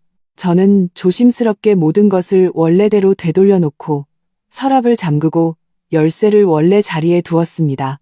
서랍장 위에 지문도 닦았습니다. 그리고 조용히 시어머니의 방에서 나왔습니다. 거실에서 조용히 앉아 벽시계가 똑딱똑딱 울리는 소리를 들었습니다. 마음속에 그 생각은 점점 더 선명해지고 점점 더 차갑고 단단해졌습니다. 날이 어두워질 무렵 시어머니가 돌아왔습니다. 그녀의 안색은 아침보다 더 나빴고 눈 밑은 검푸르게 변해 있었습니다. 거실에 앉아있는 저를 보고 잠시 멈칫하더니 이내 그 가식적인 미소를 지었습니다. 연우야, 돌아왔구나. 준서는 어떠니? 아직 안 깨어났어요. 저는 휴대폰을 만지작거리며 나지막이 말했습니다. 아버님, 내일 아침 기차로 돌아오시죠? 시아버님은 지난달에 고향집 문제로 내려가셨고 원래 며칠 더 머무실 예정이었습니다. 준서 씨가 쓰러지자마자 제가 바로 전화를 드렸습니다. 내일 아침 9시에 도착하신대. 시어머니는 신발을 갈아 신으며 동작이 조금 느렸습니다. 아버님 돌아오시면 뭐라고 설명해야 할지 사실대로 말씀드려야죠. 저는 고개를 들어 그녀를 보았습니다. 준서 씨가 실수로 먹어서는 안 될 것을 먹고 중독됐다고요. 어머님 그렇죠. 시어머니의 눈빛이 흔들리더니 애매하게 응하고는 자기 방으로 향했습니다. 피곤해서 먼저 좀 쉴게. 저녁은 너 알아서 챙겨 먹어라. 난 입맛이 없구나. 네. 저는 그녀의 뒷모습이 문 뒤로 사라지는 것을 보며 온기 없는 미소를 지었습니다. 다음 날 아침, 저는 시어머니보다 더 일찍 일어났습니다. 시아버님 박상철 씨는 아침 9시 10분 도착이었습니다. 시어머니는 8시 30분에 서둘러 집을 나섰습니다. 마트에 가서 장을 봐서 아버님을 위해 맛있는 음식을 차려드려야 한다면서요. 저는 그녀가 아버님과 미리 입을 맞추러 간다는 것을 알았습니다. 그녀가 나가자마자 저는 즉시 행동을 개시했습니다. 저는 시부모님의 침실로 들어갔습니다. 아버님의 여행 가방이 벽 한쪽에 놓여 있었습니다. 아직 열어보지도 않은 상태였습니다. 저는 쭈그려 앉아 가방을 열었습니다. 안에는 옷이 가지런히 개어져 있었습니다. 시어머니의 솜씨였습니다. 저는 빠르게 뒤졌고 곧 가방 안쪽 주머니에서 투명한 작은 지퍼백을 찾았습니다. 안에는 여분의 열쇠 몇 개와 휴지로 감싼 빗이 있었습니다. 나무 빗에는 희끗희끗한 짧은 머리카락이 꽤 많이 엉켜 있었습니다. 아버님은 머리숱이 적어지는 것을 매우 신경 쓰셨고 이 빗은 몇 년 동안 사용하며 어디든 가지고 다니셨습니다. 저는 족집게로 조심스럽게 빗살에서 모낭이 붙어 있는 비교적 온전한 머리카락 몇 가닥을 떼어냈습니다. 미리 준비한 깨끗한 작은 지퍼백에 넣었습니다. 그리고 빗을 원래대로 감싸 제자리에 돌려놓고 가방을 닫았습니다. 다음 목표는 준서 씨였습니다. 이건 더 쉬웠습니다. 병원 병실의 화장실 세탁 바구니에 그가 갈아입은 환자복이 있었습니다. 저는 어제 이미 봐두었습니다. 병원에 도착해 간병인이 없는 틈을 타 재빨리 환자복 목 부분과 어깨 부분에서 준서 씨의 짧은 머리카락 몇 가닥을 찾았습니다. 마찬가지로 조심스럽게 수집했습니다. 2개의 머리카락 샘플은 제 몸에 잘 보관했습니다. 저는 예전에 의료 관련 기사를 쓸 때 알게 된 친구에게 연락해 여러 사람을 거쳐 신뢰할 수 있는 사설 유전자 감식기관의 연락처를 받았습니다. 저는 제 실명을 사용하지 않고 급하게 친자 확인이 필요하다고만 말했습니다. 상대방은 꽤 비싼 가격을 불렀지만 저는 눈 하나 깜빡하지 않고 동의했습니다. 샘플을 보내고 결과를 기다리는데 48시간이 걸렸습니다. 그 48시간은 매분 매초가 유난히 길었습니다. 시아버님이 돌아오셨습니다. 평생을 정직하게 살아온 은퇴한 중학교 교사였습니다. 아들이 중독으로 입원했다는 소식을 듣고 거의 기절할 뻔하셨습니다. 그는 병원에서 준서 씨의 모습을 보고 눈물을 흘리며 제 손을 잡고 반복해서 말씀하셨습니다. 연우야, 고생이 많구나. 네가 굳건해야 한다. 준서는 괜찮을 거야. 반드시 괜찮아질 거야. 그의 희끗희끗한 머리카락과 붉게 부은 눈을 보니 제 마음도 시큰하면서도 얼음장처럼 차가워졌습니다. 이 평생을 정직하게 살아온 남자는 수십 년을 함께 산 아내가 어떤 독부인지 그가 아끼는 아들이 젊은 처제와 아이를 가졌을지도 모른다는 것을 그가 아들을 잃을 뻔하고 아직 태어나지 않은 친손자도 잃을 뻔했다는 것을 알고 있을까? 저는 감히 그에게 제 의심을 한마디도 꺼내지 못했습니다. 그저 붉어진 눈시울로 고개를 끄덕이며 말했습니다. 네 아버님, 저도 알아요. 저와 아이 모두 준서 씨가 나아지길 기다리고 있어요. 시어머니는 옆에서 함께 눈물을 훔치며 진심 어린 연기를 펼쳤습니다. 아버님은 그녀의 손을 두드리며 한숨을 쉬었습니다. 여보, 당신도 너무 걱정하지 마. 안색이 말이 아니구려. 이 집안이 당신 덕분에 버티는 거야. 저는 고개를 숙였습니다. 제 눈 속의 증오를 감출 수 없을까봐 두려웠습니다. 감정 결과가 나온 그날 오후, 저는 산부인과 검진을 핑계로 그 사설기관에 갔습니다.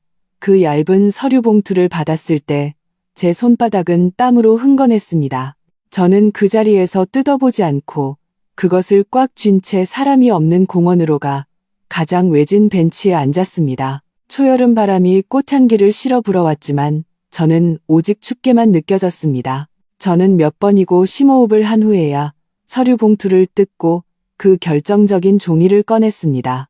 앞에 복잡한 용어와 데이터는 건너뛰고 제 시선은 바로 마지막 결론 부분으로 향했습니다.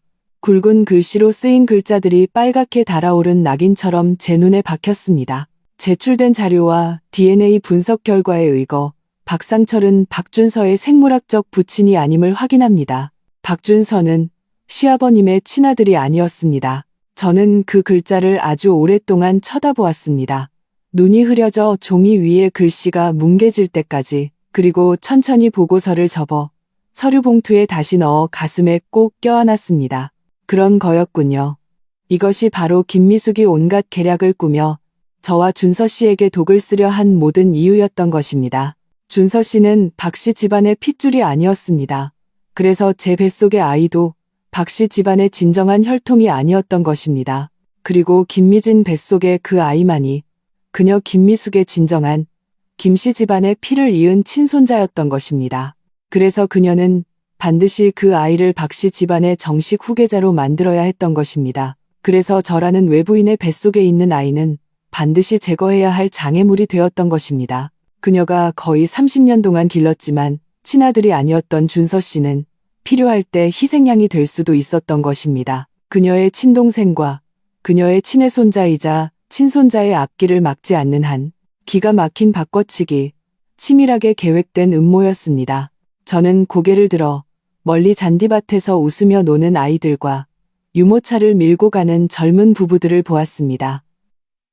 햇살은 밝고 세상은 평화로워 보였습니다. 하지만 제 세계는 이 순간 완전히 뒤집혔고 뼛속까지 시렸습니다. 저는 친자 확인 보고서와 이전에 찍어둔 약병 사진, 계좌 이체 기록, 준서 씨의 서명이 있는 김미진의 검진 결과지, 그리고 휴대폰 속 녹음 파일을 모두 정리했습니다. 그리고 연락처에서 아주 오랫동안 연락하지 않았지만 절대적으로 신뢰할 수 있는 변호사인 옛 동기의 번호를 찾았습니다.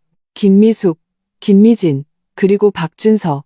이제 판을 바꿀 차례는 저였습니다. 친자 확인 결과는 얼음덩이처럼 제 마음을 무겁고 차갑게 짓눌렀습니다. 저는 그 서류 봉투를 안고 공원 벤치에 해가 질 때까지 앉아 있다가 천천히 일어섰습니다. 다리가 조금 저렸지만 머리는 비정상적으로, 심지어는 무서울 정도로 맑았습니다. 준서 씨가 시아버님의 친아들이 아니라는 비밀은 모든 자물쇠를 푸는 열쇠 같았습니다. 왜 김미숙이 30년 가까이 키운 아들에게 그토록 잔인하게 굴 수 있었는지, 왜 그녀가 그토록 서둘러 김미진 뱃속의 사생아를 박씨 집안의 장손으로 만들려 했는지, 왜 그녀가 저를 보는 눈빛에 늘 칼날이 숨어 있었는지, 그녀의 마음속에서 준서 씨와 저, 그리고 제 뱃속의 아이는 모두 외부인이었고 그녀와 그녀 동생, 그녀의 진정한 혈통의 이익을 침해하는 장애물이었기 때문입니다. 저는 택시를 타고 집으로 돌아왔습니다. 오는 내내 그 서류 봉투를 꽉 쥐고 있었습니다. 시어머니는 집에 없었습니다. 아마 아직 병원에 있거나 어느 구석에서 그녀의 착한 동생 김미진과 다음 독계를 꾸미고 있을지도 모릅니다. 집은 텅 비어 있었고 제 혈액이 흐르는 소리가 들릴 정도로 조용했습니다. 저는 불도 켜지 않고 어두운 거실에 잠시 앉아 있었습니다. 그리고 휴대폰을 꺼내 오랫동안 연락하지 않았지만 지금 이 순간 가장 신뢰하는 번호로 전화를 걸었습니다. 수진아, 나야, 연우. 상담할 일이 좀 있어. 좀 복잡하고 위험할 수도 있어. 제 목소리는 저 자신도 놀랄 정도로 평온했습니다. 전화를 받은 사람은 제 대학 동기인 이수진이었습니다. 지금은 이혼 및 재산 분쟁 전문 변호사로 일처리가 날카롭고 인맥도 넓었습니다. 대학 시절 우리는 가장 친했고 그녀는 부당한 일을 가장 싫어했습니다. 수진이는 제 목소리 톤이 심상치 않다는 것을 알아채고 즉시 진지하게 말했습니다.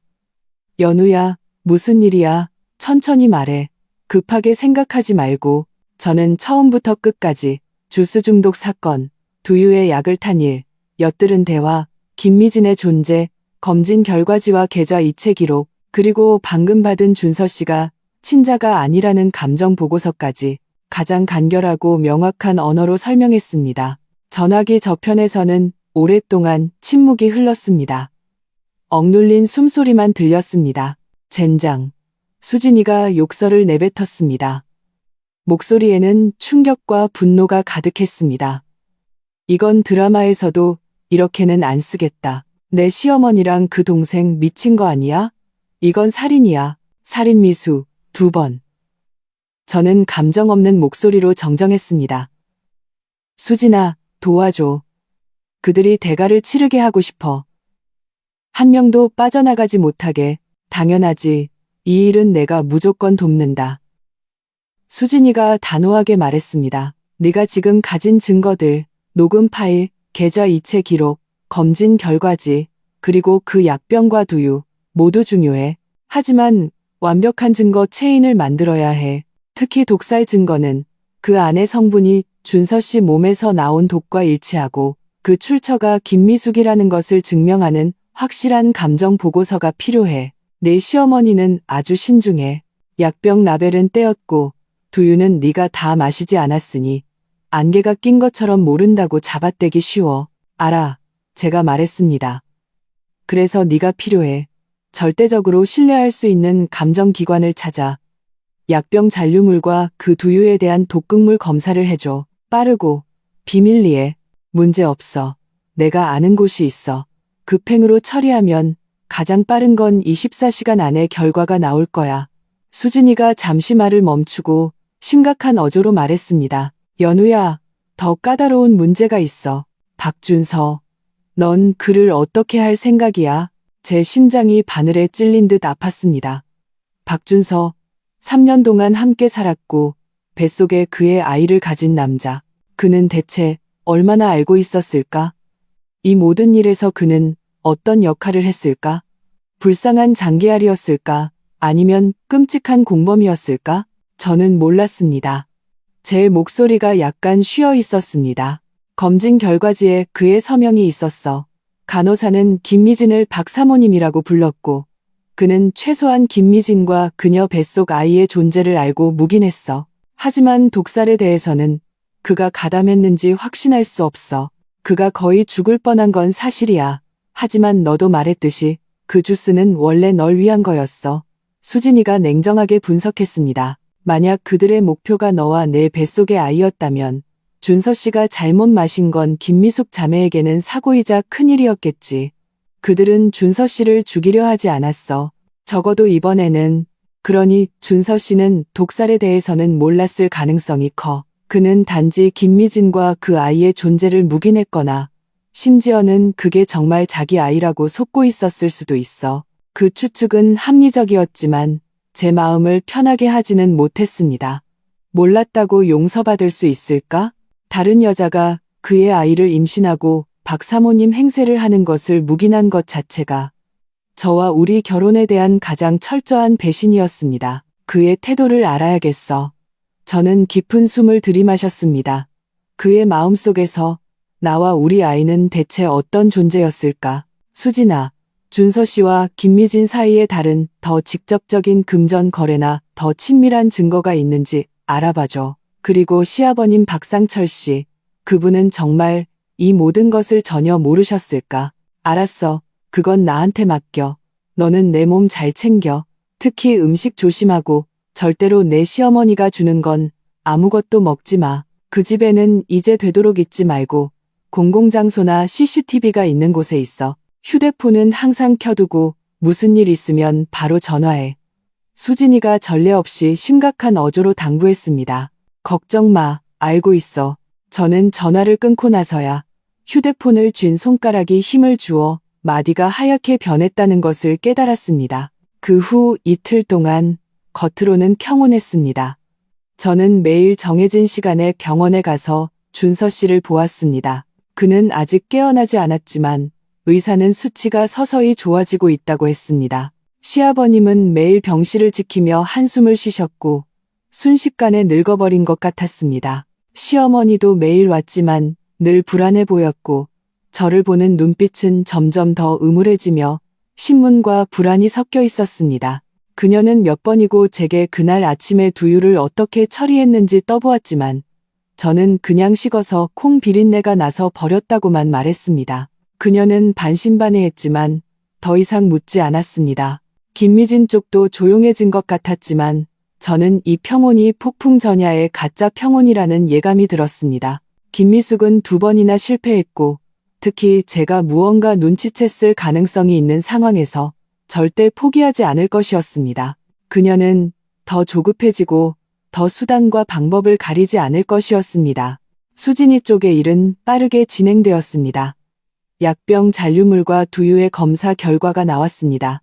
둘 다 동일한 화학 성분이 포함되어 있었는데 이는 임신 중절에 흔히 사용되는 처방약이었지만 농도가 안전 기준을 훨씬 초과했습니다. 특히 두유에서 검출된 농도는 만약 제가 정말 마셨다면 상상할 수 없는 결과를 초래했을 것입니다.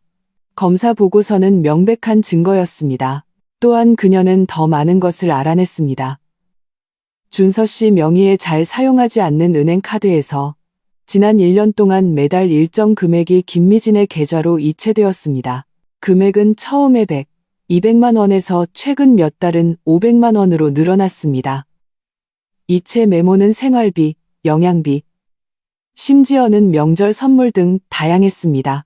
그리고 김미진의 최근 임신 검사 비용 수백만 원도 이 카드에서 결제되었습니다. 더 제 마음을 차갑게 한 것은 수진이가 김미진이 현재 살고 있는 고급 오피스텔의 소유주는 준서 씨가 아니지만 매달 관리비와 공과금은 준서 씨의 다른 비밀 계좌에서 지불되고 있다는 것을 알아냈다는 점입니다. 그리고 그 계좌의 개설 시점은 바로 저와 준서 씨가 결혼한 직후였습니다. 그런 거였군요. 금옥장교, 정교. 그는 이미 오래전부터 시작했던 것입니다. 저는 약간 부른 아랫배를 만지며 역겨움을 느꼈습니다. 이 3년의 결혼 생활은 완전히 웃음거리였습니다. 제가 생각했던 사랑하는 부부는 사실 그는 저 몰래 그의 이모와 사랑의 보금자리를 꾸리고 심지어 아이까지 가졌던 것입니다. 시아버님 박상철 씨에 대해서는 수진이의 초기 조사 결과 그는 정말 정직하고 평범한 은퇴 교사였고 사회생활도 단순하고 재정 상황도 깨끗하며 아무런 이상이 없었습니다. 그는 정말로 김미숙에게 수십 년 동안 속고 이용당했을 가능성이 컸습니다. 모든 조사 보고서를 받은 그날 오후 저는 병원에서 김미진과 마주쳤습니다. 그녀는 혼자가 아니었습니다. 시어머니 김미숙이 그녀와 함께 있었습니다. 두 사람은 팔짱을 끼고 웃으며 엘리베이터에서 내렸습니다. 김미진은 헐렁한 인부복을 입고 안색이 좋았으며 아랫배는 이미 꽤 불러 있었습니다. 그들은 곧장 준서 씨의 병실로 향했고 제가 이 시간에 복도에 있을 것이라고는 전혀 예상하지 못한 듯했습니다. 저를 보자 두 사람의 미소가 동시에 얼굴에서 굳었습니다. 김미숙은 당황하며 무의식적으로 반발짝 앞으로 나와 김미진을 등 뒤로 숨기려 했습니다. 김미진은 눈썹을 치켜 올리며 저를 위아래로 훑어보았습니다. 시선은 제 배에서 잠시 머물렀고 입꼬리에는 도발적이면서도 동정하는 듯한 미소가 걸렸습니다. 연우야, 네가 왜 여기 있니? 김미숙이 억지 미소를 지으며 말했습니다. 목소리가 건조했습니다. 준서 씨 보러 왔어요.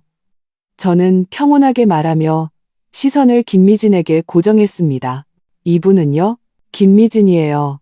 김미숙이 소개하기도 전에 그녀가 스스로 반발짝 앞으로 나왔습니다. 목소리가 애교 넘쳤습니다. 언니가 서연우 씨군요. 언니랑 준서 오빠한테 얘기 많이 들었어요. 저는 미진이라고 해요. 언니 친동생이에요. 그녀는 친동생이라는 세 글자를 특별히 강조했고 손으로 부른 배를 부드럽게 쓰다듬었습니다. 아, 김 여사님 동생분이시군요. 저는 고개를 끄덕이며 평탄한 어조로 말했습니다. 준서 씨 보러 오셨군요. 그는 아직 깨어나지 않았어요.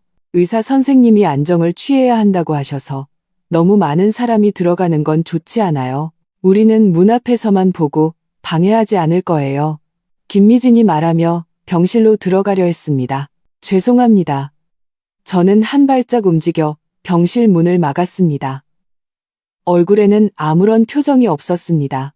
의사 선생님께서 특별히 직계 가족 외에는 당분간 면회를 금지하라고 하셨습니다. 감염 우려가 있어서요. 비록 김 여사님 동생분이시지만 직계 가족은 아니시니 돌아가 주시죠. 제 말은 조금도 예의를 차리지 않았습니다. 김미진의 얼굴이 즉시 변했습니다. 요염한 미소는 사라지고 눈에는 분노가 스쳤습니다. 김미숙도 급해졌습니다. 연우야, 네가 무슨 말을 그렇게 하니? 미진이도 준서를 걱정해서 온 건데. 어머님, 제가 그녀의 말을 자르며 그녀의 눈을 똑바로 쳐다보았습니다. 준서 씨에게 지금 필요한 건 안정과 치료이지 쓸데없는 걱정이 아닙니다. 그리고 이분은 임신 중이시니 병원에는 병균이 많습니다.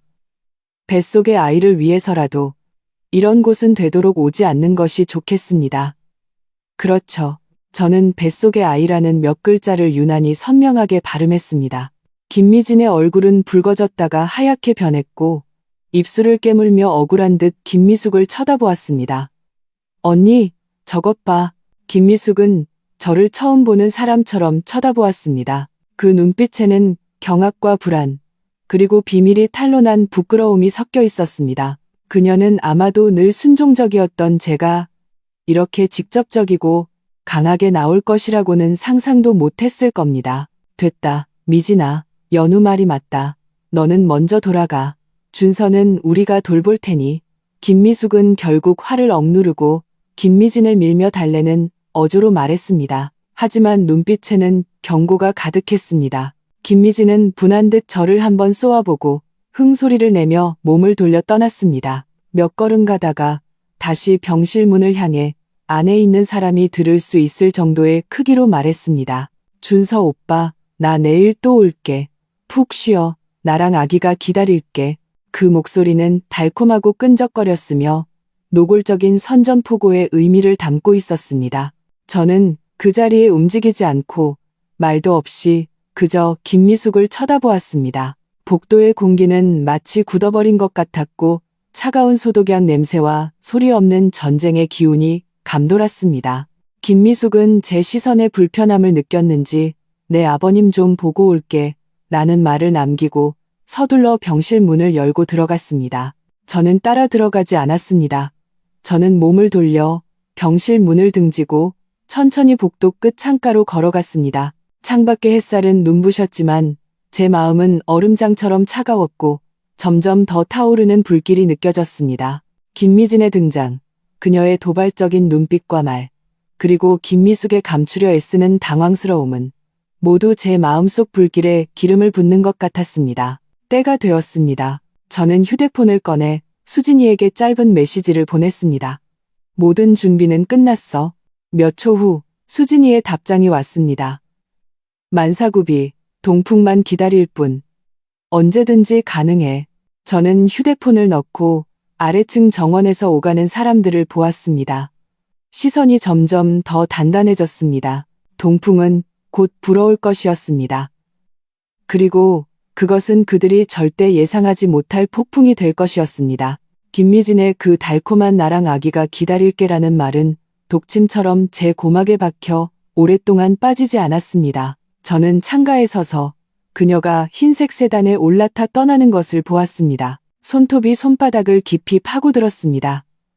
아팠지만 마음속의 불과 얼음이 뒤섞인 고통에는 비할 바가 못 되었습니다.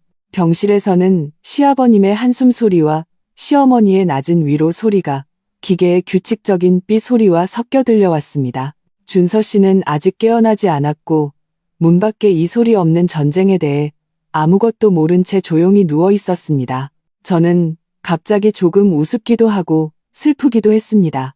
제가 평생을 함께할 것이라고 생각했던 이 남자는 이 더러운 연극에서 대체 어떤 역할을 맡았던 걸까요?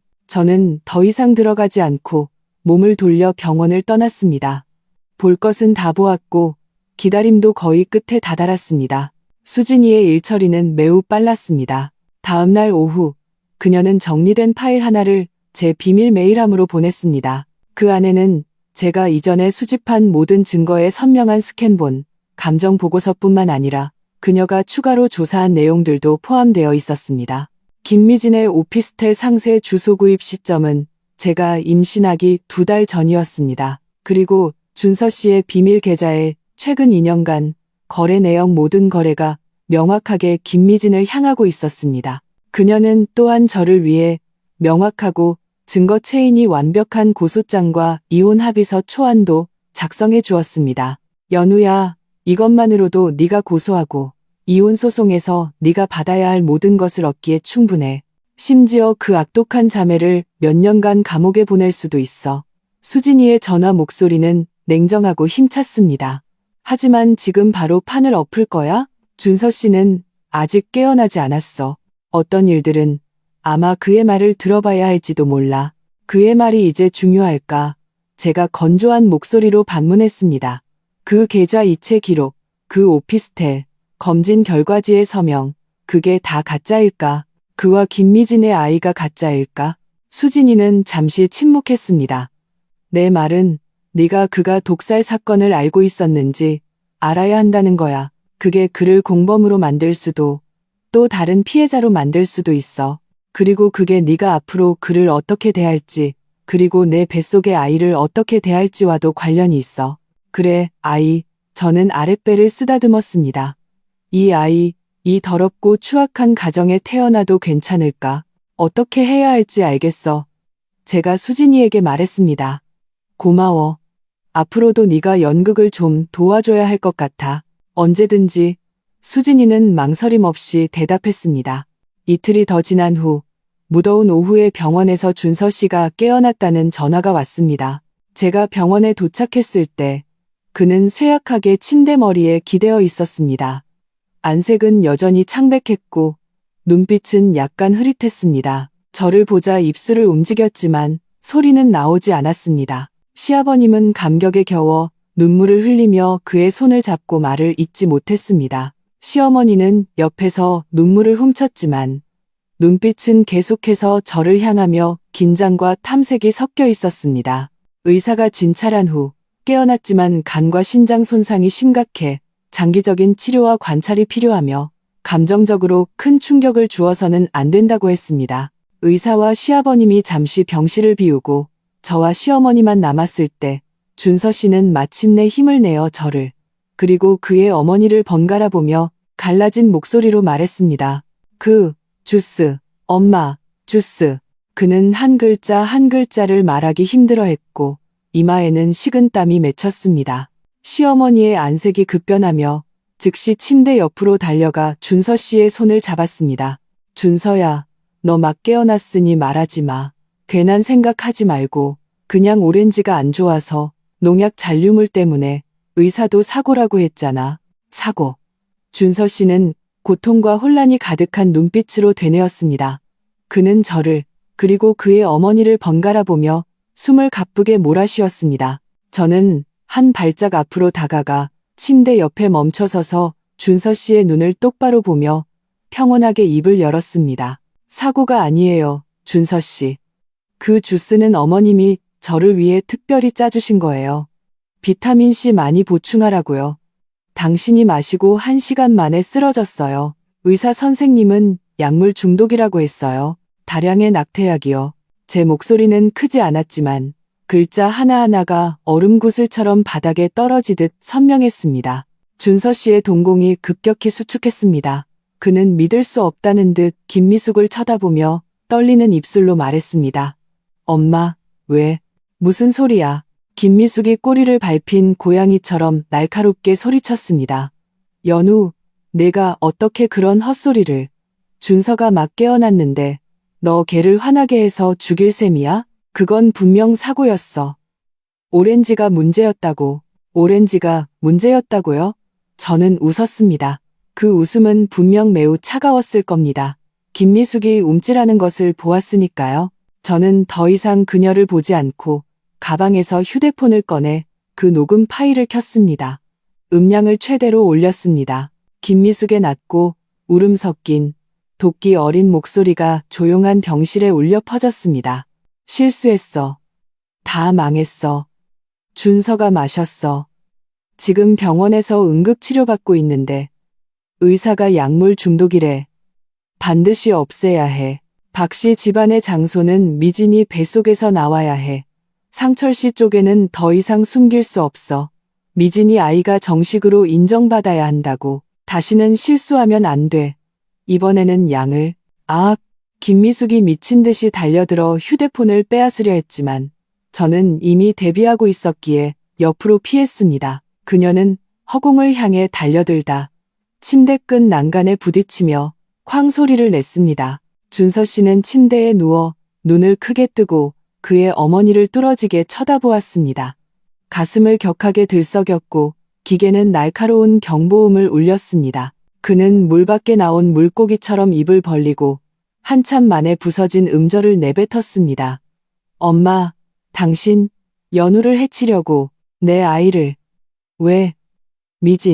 미진이는 또 누구야? 대체 나한테 뭘 숨긴 거야? 아니야, 준서야. 엄마 말 들어. 저건 가짜야. 걔가 합성한 녹음이라고. 걔가 나를 모함하는 거야. 우리 모자 사이를 갈라놓으려는 거라고. 김미숙이 눈물 콧물을 흘리며 준서 씨를 안으려 했지만 준서 씨는 온 힘을 다해 그녀를 밀어냈습니다. 그의 손에는 링거 바늘이 꽂혀 있었고 이 움직임에 피가 역류하여 투명한 튜브를 타고 붉게 올라왔습니다. 그럼 김미진 뱃속의 아이, 당신 아이 맞아요? 저는 휴대폰을 넣고 준서 씨를 보며 가장 핵심적인 질문을 던졌습니다. 준서 씨의 얼굴이 순식간에 잿빛으로 변했습니다. 그는 제 시선을 피하며 고통스럽게 눈을 감았습니다. 그리고는 거의 들리지 않을 정도로 작게 응이라고 대답했습니다. 그 한마디의 응은 제 마음속에 남아있던 마지막 희망의 끈을 끊어버렸고 방금 문을 열고 들어온 시아버님 박상철 씨를 무너뜨렸습니다. 노인은 손에 수납 영수증 뭉치를 든 채 문 앞에 서서 새하얗게 질린 얼굴로 돌처럼 굳어 있었습니다. 그는 침대 위에 부끄러움과 고통에 찬 준서 씨를 그리고 미친 듯한 김미숙을 마지막으로 제 얼굴을 망연자실하고 엄청난 충격에 휩싸인 눈빛으로 바라보았습니다. 여보, 준서야, 이게 대체 무슨 일이냐? 미진이가 누구고, 아이는 뭐고, 독살은 또 뭐야? 시아버님의 목소리는 형편없이 떨렸고 손에 들고 있던 영수증들이 바닥에 흩어졌습니다. 김미숙은 시아버님을 보자 마치 구원의 손길을 본 듯 혹은 최후의 심판관을 본 듯 비틀거리며 달려가 시아버님의 다리를 붙잡았습니다. 여보, 내 말 좀 들어봐요. 그런 게 아니에요. 연우, 제가 나를 모함하는 거라고요. 우리 집안을 망치려는 거예요. 모함이요? 제가 차갑게 입을 열었습니다. 가방에서 미리 준비해둔 복사본들을 꺼내 침대 위와 시아버님 앞 바닥에 한 장씩 던졌습니다. 이건 그 주스에서 검출된 낙태약 성분 보고서예요. 집 쓰레기통에서 찾은 약병 잔류물과 일치하고요. 이건 김미진의 검진 결과지. 보호자 서명은 박준서, 관계는 부부. 이건 박준서 씨가 매달 김미진에게 이체한 기록. 이건 그가 김미진을 위해 지불한 오피스텔 관리비와 공과금 명세서고요. 아 참, 저는 핏기 없는 김미숙을 보며 천천히 마지막이자 가장 치명적인 말을 내뱉었습니다. 그리고 이건 박준서 씨와 아버님의 친자 확인 감정 보고서예요. 결과는 아주 명확해요. 준서 씨는 아버님의 친아들이 아니에요. 마지막 종이가 가볍게 날아 시아버님의 발치에 떨어졌습니다. 시간이 멈춘 듯 했습니다. 병실에는 기계의 단조로운 삐 소리와 김미숙의 거칠고 절망적인 숨소리만 가득했습니다. 시아버님 박상철 씨는 허리를 굽혀 떨리는 손으로 그 친자 확인 보고서를 주었습니다. 그는 돋보기를 꺼내 쓰고 한 글자 한 글자 아주 천천히 읽었습니다. 그의 등이 서서히 굽어졌고 얼굴의 핏기가 눈에 띄게 사라져 결국 잿빛이 되었습니다. 그는 고개를 들어 김미숙을 보았습니다. 눈빛은 공허하고 낯설었습니다. 마치 눈앞의 여자를 처음 보는 사람처럼 그는 입을 열어 무언가 말하려 했지만 컥 하는 소리만 낼 뿐이었습니다. 그리고는 갑자기 가슴을 움켜쥐었습니다. 얼굴이 급속도로 청자색으로 변하며 그대로 뒤로 쓰러졌습니다. 아버님, 여보, 병실은 순식간에 아수라장이 되었습니다. 준서 씨는 침대에서 내려오려다 바닥에 쓰러졌고 김미숙은 비명을 지르며 시아버님을 부축하려 했습니다. 저는 그 자리에 서서 이 혼란스러운 장면을 간호사와 의사들이 달려와 의식을 잃은 시아버님을 이동 침대에 싣고 응급실로 향하는 모습을 간호사에게 부축받아 침대로 돌아간 준서 씨가 혼란스러운 사람들 너머로 저를 바라보는 고통과 애원, 그리고 믿을 수 없는 절망이 섞인 눈빛을 바닥에 주저앉아 머리를 풀어헤친 채 멍한 눈으로 망했다, 다 망했다고 중얼거리는 김미숙을 지켜보았습니다. 저는 그녀 앞으로 다가가 쭈그려 앉아 우리 둘만 들을 수 있는 목소리로 평온하게 말했습니다. 어머님, 이제 막 시작이에요. 어머님이 저와 제 아이에게 한 모든 일, 그리고 박씨 집안을 속이고 30년 동안 남의 아들을 키운 일, 우리 천천히 계산해요. 말을 마친 저는 일어나 더 이상 아무도 보지 않고 이 숨막히는 혼란을 뒤로하고 병실을 나섰습니다. 복도 끝에서 수진이와 제복을 입은 2명의 경찰관이 이쪽으로 빠르게 걸어오고 있었습니다. 저는 그들을 향해 걸어가 수진이를, 그리고 경찰관들을 향해 명확하게 말했습니다. 신고합니다. 김미숙을 살인미수로, 그리고 김미진과 박준서를 중원사기 혐의로 고소합니다. 모든 증거는 준비되어 있습니다. 박상철 씨는 돌아오지 못했습니다. 심원성 쇼크, 의사는 엄청난 충격으로 인한 급성 심근경색이었고 발견이 너무 늦었다고 했습니다. 시아버님은 원래 몸이 조금 약하셨습니다. 김미숙의 수십 년에 걸친 기만, 친자 확인 결과, 그리고 눈앞의 이 더러운 일들이 그를 무너뜨린 마지막 지푸라기였습니다. 장례식은 간단하게 치러졌습니다. 박씨 집안에는 가까운 친척이 없었고 온 사람들은 대부분 그가 예전에 근무했던 학교의 동료들과 학생들이었습니다. 모두의 얼굴에는 안타까움과 의문이 가득했습니다. 멀쩡했던 가정이 어떻게 순식간에 아들은 중독되고 아버지는 세상을 떠났을까? 빈소에서 준서 씨는 상복을 입고 가슴에 흰 꽃을 달고 영정 사진 앞에 무릎을 꿇고 있었습니다. 넋이 나간 빈 껍데기처럼 보였습니다. 그는 많이 야위었고 얼굴에는 핏기가 없었으며 시선은 아버지의 웃는 영정 사진에 고정되어 있었습니다. 온몸이 죽음의 잿빛에 휩싸여 있었습니다. 그날 병원에서 경찰이 그의 눈앞에서 김미숙을 연행해 간 후부터 아버지가 돌아가시고 제가 수진이를 통해 이혼 합의서를 그에게 건넸을 때까지 그는 한마디도 하지 않았습니다. 그저 침묵 속에서 서명하고 침묵 속에서 후속 조치를 처리하고 침묵 속에서 장례를 준비했습니다. 김미숙은 아직 구치소에 있었습니다. 살인미수, 저에 대한 상해, 준서 씨와 함께한 중원 사기 혐의까지 증거는 명백했고 수진이는 최소 10년형 이상을 받을 것이라고 했습니다. 그녀의 장례식 참석 요청은 기각되었습니다. 잘된 일이었습니다. 시아버님도 아마 그녀를 다시 보고 싶지 않았을 겁니다. 김미진, 그토록 준서 오빠, 아기를 외치던 여자는 김미숙이 잡히고 박씨 집안이 풍비박산 나고 준서 씨 자신도 앞가림을 못하게 되자 즉시 준서 씨가 이전에 준 돈을 챙겨 흔적도 없이 사라졌습니다. 듣기로는 곧바로 낙태 수술을 하고 남은 돈을 가지고 이 도시를 떠났다고 합니다. 소위 사랑이라는 것, 소위 박씨 집안 장손이라는 것은 현실 앞에서 웃음거리일 뿐이었습니다. 잘된 일이었습니다. 그녀와 그녀 뱃속에 존재해서는 안 될 생명이 함께 깨끗이 사라졌습니다. 장례식이 거의 끝나갈 무렵 조문객들이 점차 흩어졌습니다. 저는 헐렁한 검은색 원피스를 입고 있었습니다. 아랫배는 이미 눈에 띄게 불러 있었습니다. 저는 준서 씨 옆으로 다가가 손에 계속 쥐고 있던 오렌지 주스 한 잔을 시아버님의 영정 사진 앞에 조용히 놓았습니다. 신선한 오렌지 주스는 샛노랗게 흑백의 엄숙한 빈소에서 조금은 눈에 띄었습니다. 준서 씨가 천천히 고개를 들어 그 주스를 보았습니다. 동공이 급격히 수축했고 얼굴에서 마지막 핏기마저 사라졌습니다. 그는 떨리는 입술로 저를 보았습니다.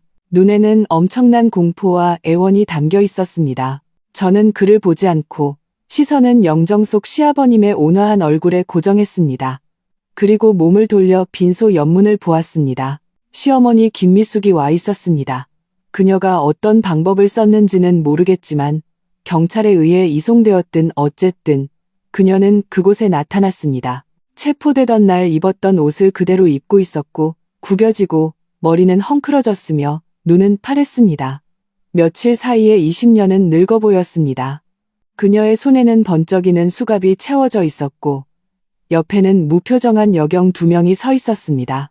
그녀는 영정을, 준서 씨를, 그리고 마지막으로 그 오렌지 주스에 시선을 고정했습니다. 그녀의 몸이 심하게 떨리기 시작했습니다. 마치 가을바람 속 마지막 마른 잎처럼 저는 그녀를 향해 걸어가 멀지 않은 곳에 멈췄습니다. 그녀의 흐린 눈에 비친 제 평온한 얼굴을 보며 천천히 입을 열었습니다. 목소리는 크지 않았지만 충분히 선명했습니다. 어머님, 오셨네요. 아버님도 마지막으로 어머님을 보고 싶어 하셨을 거예요. 김미숙의 목구멍에서 컥컥하는 이상한 소리가 났습니다. 그녀는 저를 그리고 그 주스를 번갈아 보았습니다. 눈빛의 광기, 공포, 원망은 결국 완전히 무너져 내렸습니다. 자요, 저는 그 오렌지 주스를 그녀에게 건넸습니다. 동작은 매우 느리고 안정적이었습니다. 먼 길 오셨는데 목마르시죠? 어머님이 저를 위해 가장 즐겨 짜주시던 오렌지 주스예요. 제가 특별히 가져왔어요. 아버님과 저를 대신해서 예전에 저를 그렇게 잘 돌봐주신 것에 대한 감사 표시예요. 김미숙은 사람의 것이라고는 할 수 없는 처절한 비명을 질렀습니다. 그녀는 갑자기 뒤로 물러서며 세상에서 가장 무서운 독사를 본 듯했습니다. 수갑이 문틀에 부딪히며 쾅쾅 소리를 냈습니다. 치워, 치워, 악마야, 넌 악마야, 안 마셔, 안 마신다고, 내가 한 거 아니야, 사고였어, 다 사고였다고. 그녀는 횡설수설하며 미친 듯이 발버둥 쳤습니다. 눈물 콧물을 흘리며 예전에 그 영리하고 계산적이던 모습은 온데간데 없었습니다. 2명의 여경이 그녀를 힘껏 제압했습니다. 저는 더 이상 다가가지 않고 손목을 살짝 기울였습니다. 쨍그랑 정교한 유리컵이 빈소의 깨끗한 대리석 바닥에 떨어져 산산조각 났습니다. 황금색 오렌지 주스가 사방으로 튀었고 대부분은 김미숙의 발치에 쏟아져 그녀의 바짓단을 적시고 시아버님의 영정 아래로 천천히 흘러갔습니다. 투명한 유리 조각들이 주황색 액체와 섞여 창백한 형광등 아래에서 차갑고 자잘한 빛을 반사했습니다. 김미숙의 비명이 터졌습니다. 그녀는 고개를 숙여 발치에 흐르는 오렌지 주스와 조각들을 보다가 고개를 들어 저를 그리고 영정 속 박상철 씨의 평온한 얼굴을 보았습니다. 마지막으로 그녀의 시선은 멍하니 그곳에 무릎 꿇은 채 이쪽의 소동에 아무런 반응도 없는 준서 씨에게 향했습니다. 그녀는 마치 순식간에 모든 뼈가 뽑힌 듯 그대로 주저앉았습니다. 여경들이 부축하지 않았다면 이미 바닥에 쓰러졌을 겁니다. 그녀는 더 이상 소리치지 않고 그저 입을 벌린 채 공허한 눈에서 굵은 눈물방울을 뚝뚝 흘렸습니다. 콧물과 섞여 어지러운 바닥에 떨어졌습니다. 그녀는 입으로 거의 들리지 않을 정도로 낮게 반복해서 중얼거렸습니다. 망했다. 정말 망했어. 상철 씨, 준서, 내 손주, 다 없어졌어. 다 없어졌어. 여경들은 서로 눈을 맞추고 진흙처럼 탄란해진 정신이 이미 무너진 김미숙을 부축해 빈소를 떠났습니다. 처음부터 끝까지 준서 씨는 한 번도 돌아보지 않았습니다. 빈소는 다시 고요해졌습니다. 남은 것은 향냄새와 바닥에 그 눈에 띄는 주황색 얼룩뿐이었습니다. 저는 휴지를 꺼내 손에 튄 약간의 주스를 천천히 닦았습니다. 그리고 가방에서 초소형 카메라를 꺼내 전원을 끄고 챙겼습니다. 이 빈소의 CCTV는 제가 이미 수진이에게 부탁해 각도를 약간 조정해 방금 일어난 모든 일, 특히 김미숙이 오렌지 주스를 보았을 때의 그 위장할 수 없는 극도의 공포와 붕괴를 선명하게 기록할 수 있도록 해두었습니다. 이 영상은 나중에 쓸모가 있을 수도 없을 수도 있겠지만 가지고 있는 것이 좋았습니다. 저는 준서 씨 옆으로 다가갔습니다. 그는 움직이지 않았습니다. 저는 그의 창백하고 야윈 옆모습을 보았습니다. 제가 사랑했고 또한 뼛속까지 증오했던 이 남자, 지금 제 마음속에는 오직 황량한 평온만이 남아 있었습니다. 준서 씨, 제가 입을 열었습니다. 그의 몸이 아주 미세하게 움찔했습니다. 이혼 합의서에 이미 서명했죠. 집과 대부분의 예금은 제가 갚겠어요. 당신이 치러야 할 대가예요. 아버님께서 남기신 약간의 저축과 고향집은 당신에게 남겨두셨어요. 그분이 당신에게 베푸신 마지막 정이에요. 앞으로 우리 깨끗하게 끝내요. 그는 여전히 아무 말도 하지 않았습니다.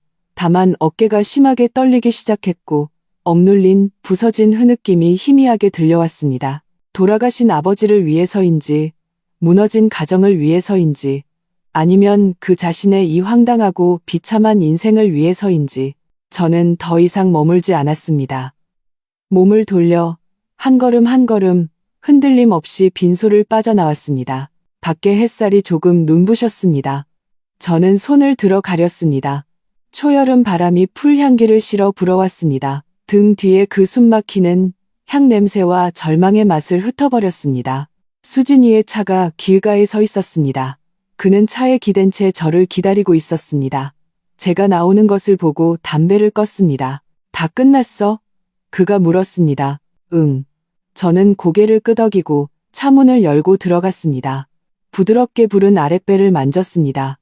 그곳에서 작은 생명이 가볍게 발길질을 했습니다. 마치 제게 화답하듯 다 끝났습니다. 차는 부드럽게 출발했습니다. 백미러 속 검은색과 흰색의 만장이 걸린 그 집은 점점 작아져 결국 길모퉁이에서 사라졌습니다. 제 새 집은 조용한 동네에 있습니다. 햇볕이 잘 들고 베란다에 새로 산 화초들이 잘 자라고 있습니다. 저는 따뜻한 물 한 잔을 따라 천천히 마셨습니다. 휴대폰이 울렸습니다. 수진이에게서 온 메시지였습니다. 김미숙 정신감정 결과 나왔어. 스트레스성 정신장애의 우울증 동반. 하지만 이건 양형에 영향을 주지 않아. 받아야 할 벌은 하루도 줄지 않을 거야. 걱정 마. 저는 휴대폰을 내려놓고 창밖을 보았습니다. 푸른 하늘과 흰 구름, 멀리서 아이들이 웃는 소리가 들렸습니다. 모든 것이 지나갔습니다. 그 음모, 그 독약, 그 배신과 상처들, 모두 빈소 바닥에 그 오렌지 주스처럼 이미 깨끗이 닦여 오직 희미하고 곧 바람에 흩어질 흔적만 남았습니다. 저는 고개를 숙여 두 손으로 아랫배를 부드럽게 감쌌습니다. 그 안에서 느껴지는 힘찬 태동. 아가야, 제가 나지막이 말했습니다. 입꼬리가 천천히 진정으로 편안한 곡선을 그렸습니다. 엄마랑 새로운 삶을 시작하자. 창밖의 햇살이 참 좋았습니다.